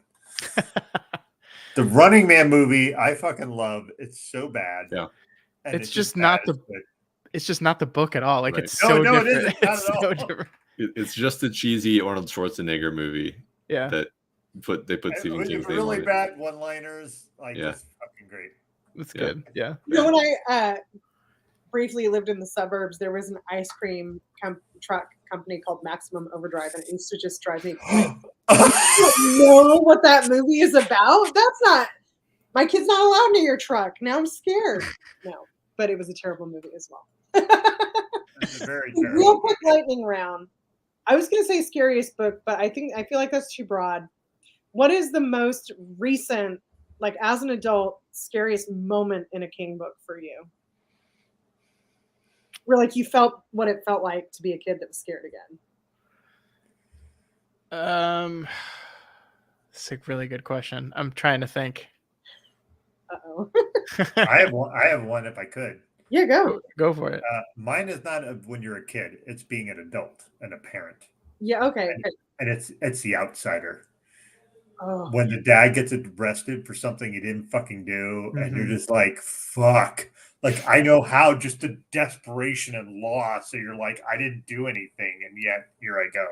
Like that it's a different kind of terror. And like, it's not your kid terror, it's your terror as a parent. I just like the feeling of terror, because I think like I can't remember if it was Scott or Matt that said like it's hard to get scared now. Yeah. Mm-hmm. And I feel like the more you love horror, the truer that is and the earlier it happens. Yeah. So that was mine. Sorry. No, I love that's a great answer. Yeah, to kind of piggyback off that, I think that the moments that have really fucked me up recently have been the kid violence stuff. You know, I'm semi-new parent. My kid's going to be 3 next month, and everything I've read with really rough kid violence, like there's a scene in it where a kid is murdered with a hammer, a recoilless hammer, which somehow makes it even worse. Just the entirety of Pet Sematary, just like the whole thing. I haven't read that book since I became a parent, and I don't think I'm gonna. Please don't. Yeah. Don't. So like, yeah, that stuff like feels real to me in a way that it never has been before. Like it's very easy to just insert my kid in those scenes. It's very, very easy. And yeah, it's terrifying. Absolutely terrifying. Like I think we read the Boogeyman, which is a short story he wrote as part of his Night Shift collection that I think was a movie last year that I actually never saw. I need to watch that movie. And that's a movie basically about SIDS. Kind of only SIDS is a boogeyman because that's what Stephen King's doing there, and that was horrifying. Just getting into the mentality of the mind of a person who like you just don't know why, like it could happen at any moment. That's like the thing about the thing about having a baby is just they're like, yeah, we don't know what causes this. Here's some ways that can like reduce the risk of it. Yeah, and then as soon as they're old luck. enough for that to no longer be a threat, they are intent on killing themselves. Yeah. Yeah. Yeah. Matt, did you have? You know, along the same lines, I don't even know if scared is the right word, but I guess I can say that. So like I tend to listen to audiobooks instead of reading with my human eyes, and as opposed to your alien eyes, as opposed to the other eyes. Listen with your robot ears ones instead on my of third on eye. my fingertips. So one of the most intense experiences that I had was listening to Black House, which particularly the parts where there is a horrifying serial killer stalking the children of this town, and you know my kids kind of fall into the age range of the victims of this serial killer, and there's like this one moment where I'm on my walk and I'm listening to this audiobook, and it's describing these horrible things, and it's describing this like crow that's like the familiar of the serial killer, and he's like staking out the kids, and my walk takes me by an elementary school. So I'm walking on this crest of this hill looking down at the elementary school, and I see this crow sitting on the hill looking down at the kids, and I'm like, nope. That's not fair. That's not fair. So that was probably the scariest moment reading a King book for me. But My moment is from Black House too. Yeah. This was years ago, like an uncomfortable number of years ago. And I was staying with friends before my husband and I moved back to California. We weren't married at the time. So staying with them, I was in a neighborhood I wasn't familiar with, whatever. And I'm reading Black House. And it was the first time that, like, in any kind of recent memory that I could not sleep. I was so scared. And it was that fucking creepy old man with the bumblebee slippers. It's just, and it was like, there's all this shit going on, but it was like, oh, he was just so fucking, I was like having those moments that you have as a kid. It's like, I open the blinds, I look out the window, he's going to be out there. I know it. Mm-hmm. And I was like, 23. You know? But I think that's part of it though, is the human element is often scarier than the monster. Yeah. Right. Yeah.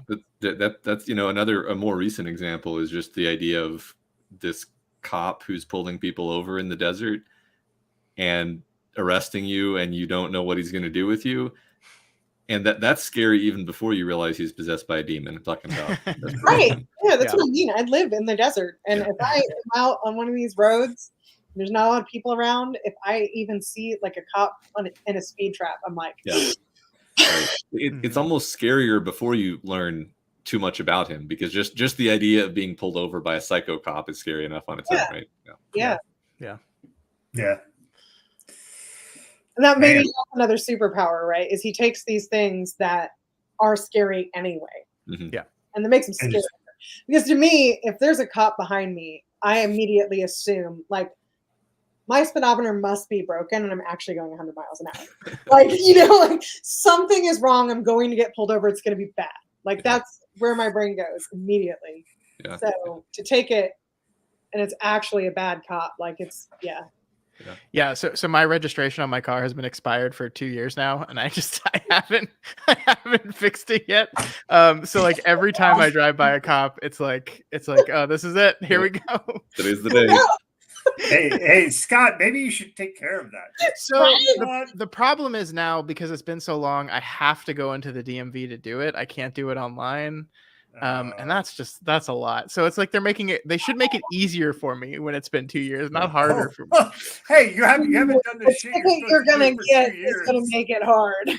Well, I mean, what they'll write me a ticket, and then the second I get registered, they basically tear up the ticket. So it's not like a huge. It's not a fix-it ticket after 2 years, Scott. I don't know about that. Whatever, you know what? Whatever you need. Hey, man, I think it's different per state, right? I think it's different. Probably is. It's very, very different per state. Yeah. Like your insurance might be affected. Like you need to. Scott, you're going to jail. Yeah, I'm worried about you, man.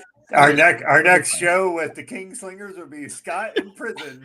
It's technically not 2 years till June, so I got plenty of time. Oh, you got plenty of time. Yeah, it's only been a year and a half. Yeah, no worries. That's different. Just tell the judge that you have 2 kids under 3. And, Yeah. And then that will give you sympathy for that. Valid, For sure. All right, man. So we've been at it for damn near 2.5 hours. Yeah. So, hey, let's talk before we go. We haven't even talked about your trip to Maine. Can you talk about that for Kingslingers? Because holy shit, that's a big thing. Let's do it. Yeah. So, as we said, we're wrapping up our podcast at the end of the year in October, and like Matt and I were like, we should do something big for the end of the show, basically. And I think it originally started as just like Matt and I were just gonna like both go to Maine and then together and like do our pilgrimage, right? And just go see the sights, take a tour, have some fun. And then we were like, well, maybe we could like do a thing, like do a meetup. And then we had 2 of our listeners, Jody and Sam, who's in the chat right now, approached us and said like, hey, we've done like events before and we have this whole plan for you. They had a PowerPoint presentation made for us. It was like, we have this whole plan for you. Here's this thing.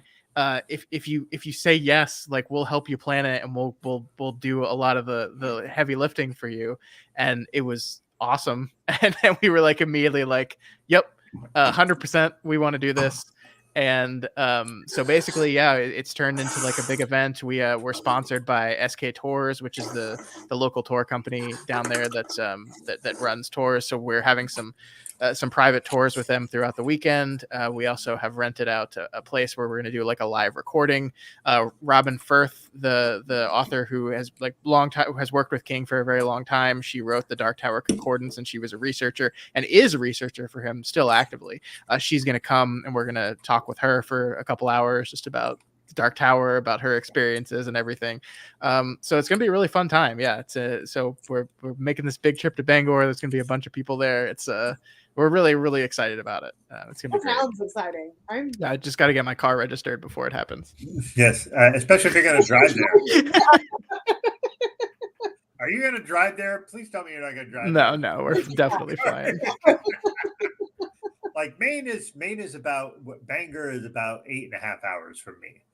So I said to my wife, maybe I should do that. And then like, I'm not sure because we have to replace our furnace, which is not a cheap thing. So maybe we may not be able to do it. But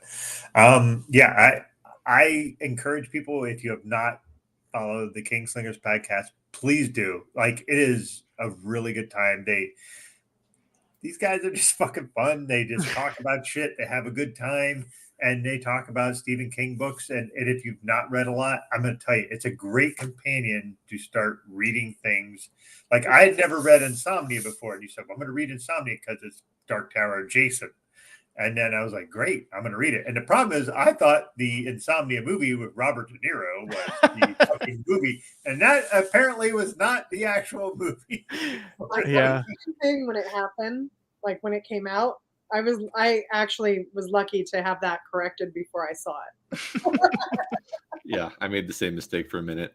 Yep. I was going to say just to back up what Doug said, because you guys are here because Doug listens to the podcast and he likes it. He just asked me to be here because I love Stephen King. But like I said, I listened to the 1.5 episodes, and my concern is that if I go back and I start, like I'm back in school, I'm gonna fail because I'm gonna want to read along.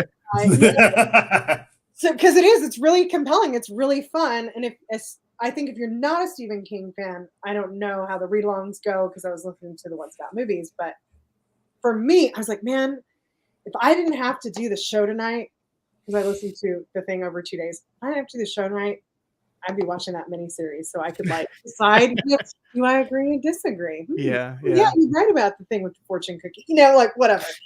But because you guys do, like, it's a really good time listening to you guys discuss it, and kind of, especially when you disagree, but even when you agree, it feels like my ideal for a podcast is where it feels like, oh yeah, like if I got to be in the room for this conversation, I'd be having a good time. That's great. That's what we're going for sure. Yeah, we have like I guess we call it our like philosophy, like our approach to storytelling philosophy, which is, and we've said this a few times before, but the author is a genius and everything is intentional, which doesn't mean that like everything is good constantly. Like it doesn't mean you're never gonna not like something, but it's just we try to come to every story we read with the approach that like this guy that making this story is brilliant, and every choice is made here and with purpose and intent, and that's just like an angle to approach analyzing a story from. I love that, and I'm going to tell you why. Because once I was on the first panel at a crime fiction thing, and the guy was very antagonistic towards all of us, and I said something along the lines of like, I didn't know that I was coming here to defend my writing. Mm-hmm. And he was like, well, why wouldn't you? And I'm like, because I was invited to be here. You know, if you don't like it, why are you the one doing this panel and just like being mean to us? Yeah. Yeah.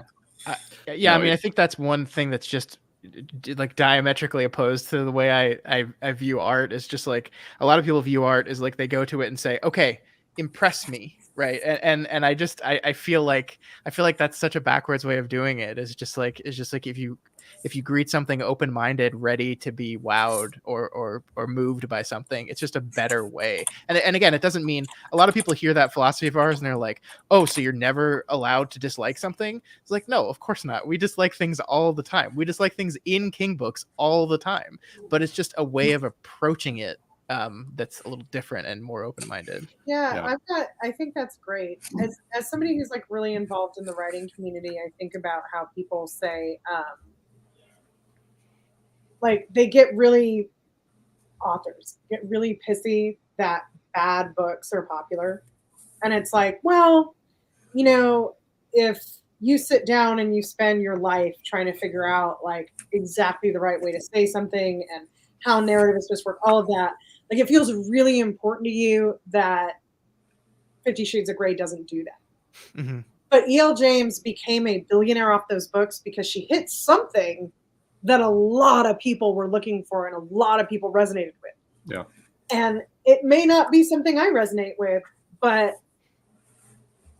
there's a difference between saying like, oh, well, her grammar is objectively bad, or like if you compare it to, you know, an MFA program or whatever. But like, I can't talk that much shit about her as an author because she's doing something I'm not doing. Yeah. I'm not making $1 billion, guys. Right.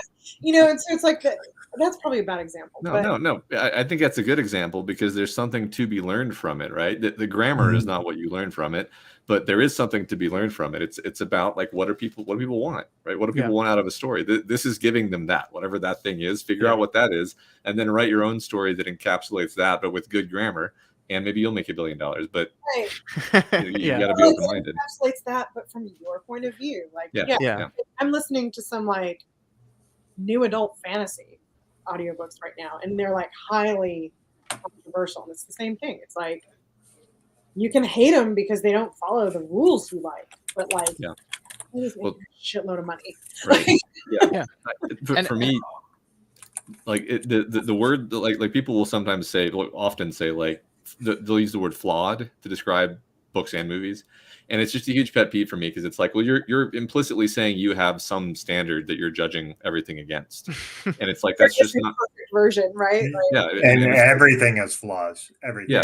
And I don't even admit that word into my mental vocabulary because I'm just like, it is what it is, and if it doesn't stand up to your standard, that's a statement about you and your standard. That's not a statement about the book. Well, isn't that even interesting? Like to your point, Renee, like it's fascinating to me that those books like meant something to so many people. Like that says something. It means something. And it's like it's just so much more interesting to approach that with the mindset of, okay, this is obviously doing something. Let's find out. Than to approach it with like, this thing sucks. I don't like that the way that sentence was constructed. And I think there's also like, if you open your mind, you're more likely to find what that is, right? Like I'll admit this, I read a lot of the Twilight books, and they were interesting enough to me as someone going in with an open mind to keep going until I think it was like midway through the third book. It might've been midway through the second. I can't remember, where I was like, okay, this isn't actually for me. I'm going to move on. But to hear people talk about those books, it's like every single word written was written wrong. And it's like, well, that Yeah. can't be true, or people would have not bought millions of copies of it. Yeah. I think in general, people are very good at knowing if they like something or not.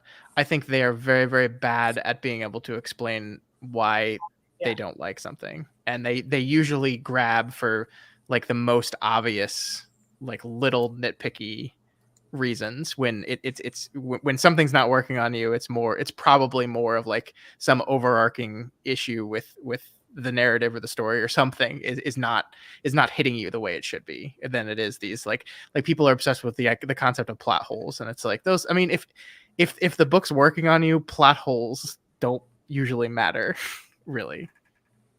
Right. It's if my example is Elmore Leonard said that his dialogue was good because he just wrote the way people talked, and that's complete bullshit. He absolutely does not. He writes the way people wish they talked. Yeah. But he manages to do it in a way that you believe that is how those characters would talk naturally without, having to walk away and think about it later. Yeah. All right. So before we wrap here, because we've been going on 2.5 hours, well, not 2.5 hours, I would like to ask a question of a show that both of you like, a TV show that you like, and then one that you're looking forward to. Ooh. Like something you're interested in that isn't out yet that you think will be really interesting. So, let's start with Scott and then we'll go to Matt. So a show that's already like a recent show that I really like, or just like any show could be show. Could be Lost. I don't want to relitigate the Lost conversation again. Gosh, why is this so hard? It's like I'm thinking. There's a million Matt, you go first, and let me think here. It's easier for me because I don't watch nearly as much TV as Scott does. Yeah, I watch a lot of TV. That being said, a lot of things do cross my mind. I mean, I really love Chapel Wait. Like, probably my favorite TV show is Breaking Bad. See, Lost, Matt, you coward. So those are good, and then looking forward to. I mean, I'm really looking forward to the next season of Severance. Me too. Yeah, I knew. I knew you were gonna say that, Scott. But that's like the only thing I'm watching, right? So, Severance. Yeah. I'm gonna talk about. I'm gonna cheat a little bit here, because it's a show I just watched, so it's fresh on my mind. The newest adaptation of Mr. and Mrs. Smith, which is on Amazon Prime right now. That was out. It's Donald Glover. It is so good. Like, I did not expect it to be good because it's like the Brad Pitt Angelina Jolie movie that was like, it was fun, right? It was a fun movie. You have the rare feat of watching two actors fall in love with each other as they're filming a movie and both destroying their previous relationships while doing it. So that's a fun ride.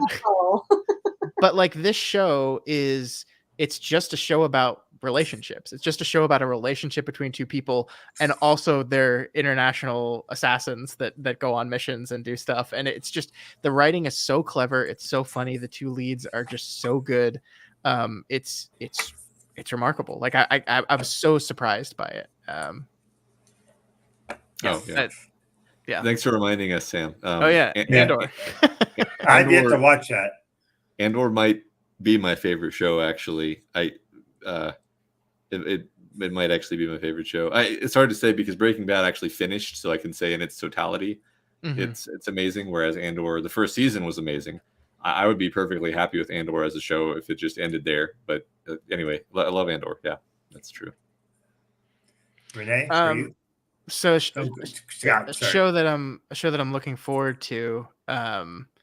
I think it's about to start. So they're making a Shogun adaptation that I think is like about to premiere next week. Yep. And I've heard just really, really fantastic things about it. And so I'm pretty pumped to get to watch that. I think, it comes February 27th. So it comes out in 4 days. It's on FX on Hulu. So I've actually never read the novel Shogun.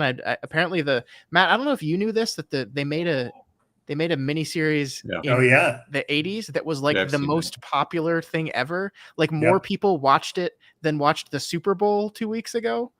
What?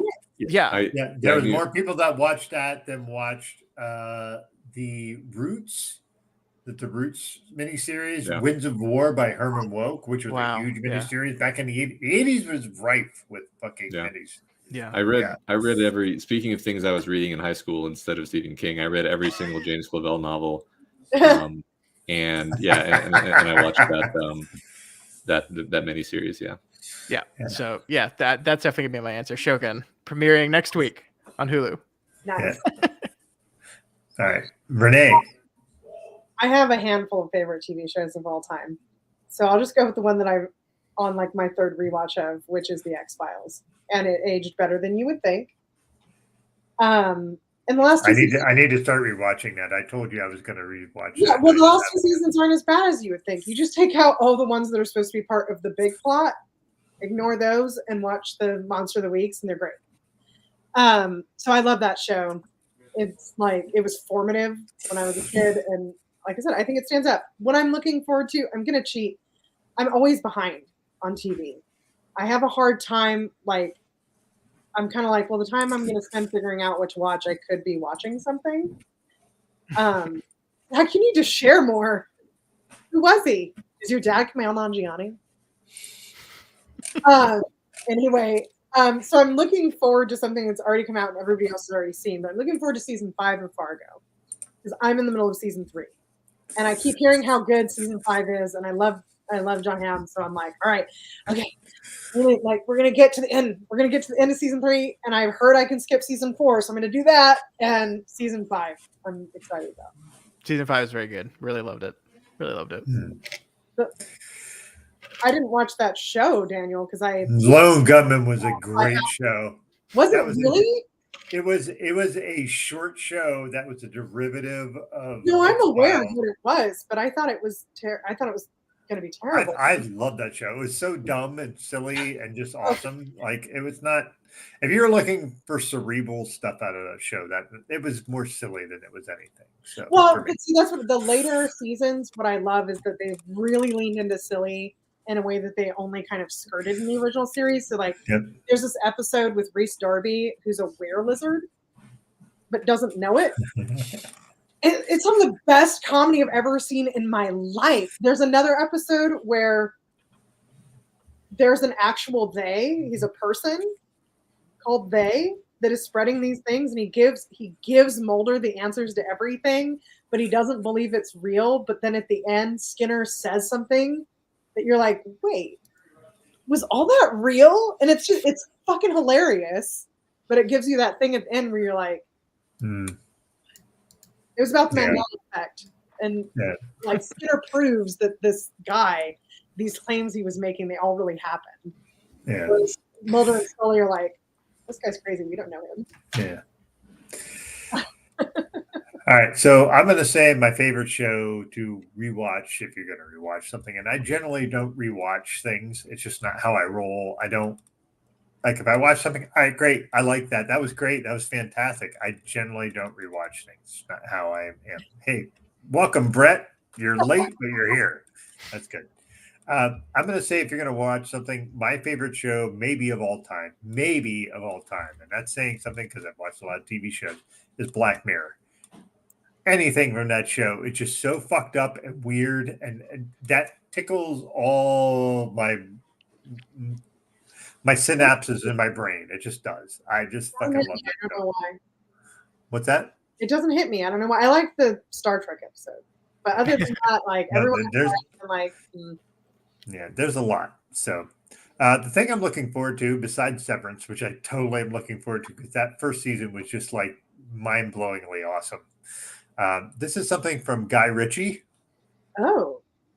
Called The Gentleman, which is coming out next month. Yeah, there's a guy with a chicken suit with this guy right here with the fucking hat in the back on the left has been in every Guy Ritchie movie. And just Guy Ritchie stuff is just, it's eclectic and weird and just he's one of these people who's able to weave like 5 different storylines together in such a great way. Snatch is still one of my favorite fucking movies that's ever existed because he just does all these weird angles. I'm so looking forward to that, except I can't get over the main guy as a dude from the fucking Divergent movies. I haven't seen those, so it's fine. Yeah, well, then he was very bad in those, but the previews in this look really good. Hold on. I need to find it because there's a movie. Zach answered my question. He was in Brand X. Was one of the cockroaches. He is the one I can't watch because I'm phobic of cockroaches. Sorry, Zach.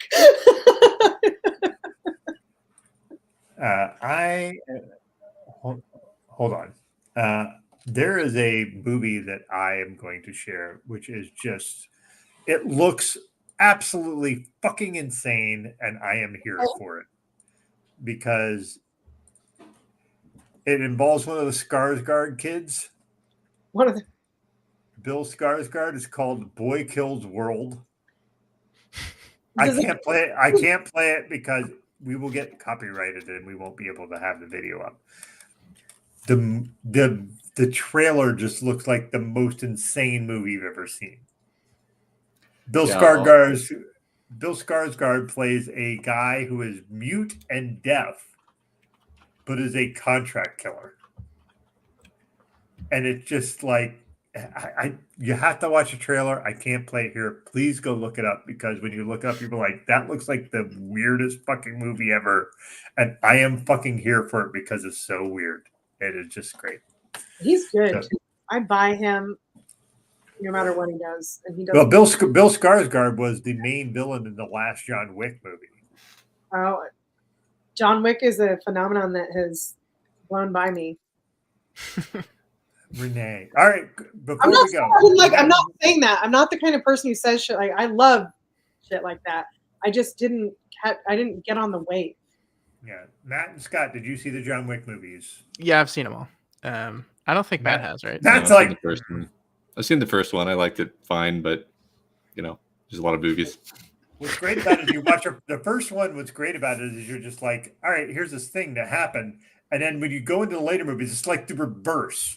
It's just like, hey, we're going to fill in all this world that you didn't know that he was a part of. We're just going to fill all of it in all these movies afterwards. The first movie, you're just like, this guy got his dog killed in front of him that his wife left him, and that's fucking terrible.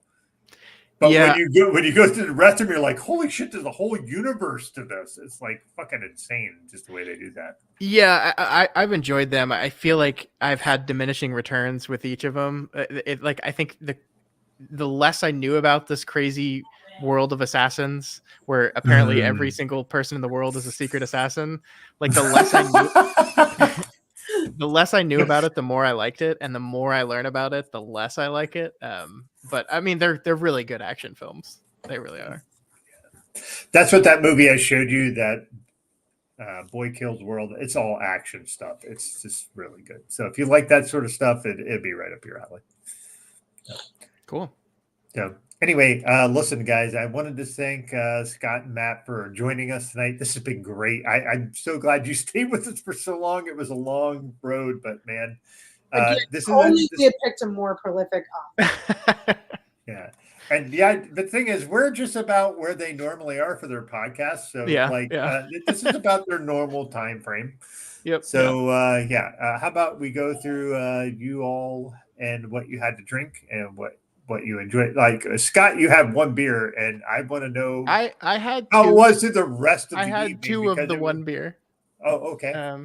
It was good. It was good. It wasn't bad. It definitely says January 29th, 2024 on here. But it didn't taste bad. So close enough. Yeah. I had my one part basically one shot total of liquor, but half a shot of gin, half a shot of Amaro. I named this drink the Arendelle from after the Brightest Star. We're gonna have to fucking do a Lord of the Rings podcast. I can't just doing this shit. So yeah, and I enjoyed it. It's delicious as always. Yeah, Renee. Well, as the night went on, I don't know if you guys caught it. I put myself on mute and I had my husband bring me a Coke, and there was like a dog channel in the background for a second there. That's what was going on. But as the night went on, I did more of this and less of the Coke, and I was correct. Oh, good. The cherry really shows up when you like get the Less than the Coke. Okay. So I recommend this. Scatterbrain. A lot of weird flavors. This was the one that was Scatterbrain. weird to me, so that's why I got this one. I make just like the name. They I make just like the name. flavored. I just like the name Scatterbrain. That's perfect. I thought it was Screwball, the ones that make the peanut butter ones. Oh yeah. Different brand. Yeah. All right. So for me, I had 3 beers. I had Restorative Balance, which was an IPA for CA reasons. Reasons. That was good. I had the Matt inspired Happy Hobbit, which is that was a Belgian ale with Belgian golden ale with honey and cherries. Really, really good. This thing was just awesome. It was the Rye Way to Heaven, which was the rye ale with bourbon barrel aging. That was a heavy beer, but it was really good. So that was what I had. So, like I said, I didn't have a bad beer amongst a bunch, which isn't always the case when I do this show. Sometimes I have some really shitty beers. Last week I had one where I took 2 sips and said, I'm not drinking the rest of that. And I handed off to him. I handed it off to my son's boyfriend and said, here you go. And he's like, awesome. So Zach, I just want to tell you, so this is just like whiskey with an E. Like it's just is whiskey. It's not rye. It's not bourbon. It's just whiskey. But vanilla is always, to me, like very good with bourbon. Like if you get that balance right, and it does. It really tastes like a cherry Coke with a little bit of edge. Awesome. Yeah. So yeah. All right. So you're going to be doing. Why don't you guys tell us a bit about what you're doing next with your podcast, and then we'll get out of here. Sure. Yeah, we're right in the middle of covering Doomakey, which is King's book that he released in 2008. That was the book that I had selected for our 2008 decade. So I think we've got about 5 or 6 more episodes of that. And then from there, we move on to a book I'm really, really excited about, which is 11/22/63, which is, I think, that's awesome. King's modern masterpiece. Like, I think it's one of my favorite of his books. It's absolutely incredible. So really looking forward to that. So I think Doomakey is what I thought was a less popular pick, but then like when we started the book, we got just like inundated by messages and emails from people like, oh my God, it's like the unsung love book of Stephen King. I'm so happy y'all are doing this. So a lot of people really, really love Doomakey, which I was surprised about. I thought I was one of the few that really loved that book, but it seems like a lot of people do. And we are so far too. Yeah, I'm surprised because I actually hadn't read that and hadn't heard a lot about it. So man, that's awesome that you guys are getting good feedback on it. Have not come in to tell me that actually The Dark Half is their favorite book. So you guys win on that one.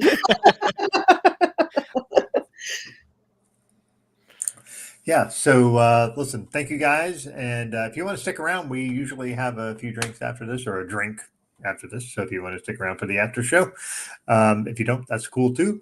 But next week we are looking at having Angie Thomas on, and so we're going to delve into black brewing and black distilling and things of that nature. So Matt and Scott, thank you so much for being here. We super appreciate it. And, hopefully we can have you back again sometimes, because we'd love to talk about when you do on your next journey, whatever it is. Not to the tower, but apparently somewhere else. So the Twin Peaks podcast you're going to do. Maybe the Tolkien podcast. Doug, we're very close to the next cult bar. First Wednesday of the month, we're going to be doing Daughters of the Cult. Yes, we are. We're going to be doing Daughters of the Cult, which is basically daughters of Mormon folks from the church. Fringe Mormons, yeah. Yeah. So, Scott and Matt, if you ever want to listen to cult stuff, Renee and I kind of always do that shit. It's like fascinating for us. Renee's been in 2 cults, so she has a little bit of background. I have none. I've been in one. I have interacted with another. Okay. I'm saying you've been in 2, so it makes it sound better because I haven't been in. Because now I'm an expert on cults. Yeah. I've been in 2 cults that people don't think are cults. Yeah. Yeah. So anyway, Matt, Scott, thank you so much, guys. Thanks for having us. See you soon. Yeah, thanks so much. It thank was you so great. much. Yeah. All right. All right, guys. Take care.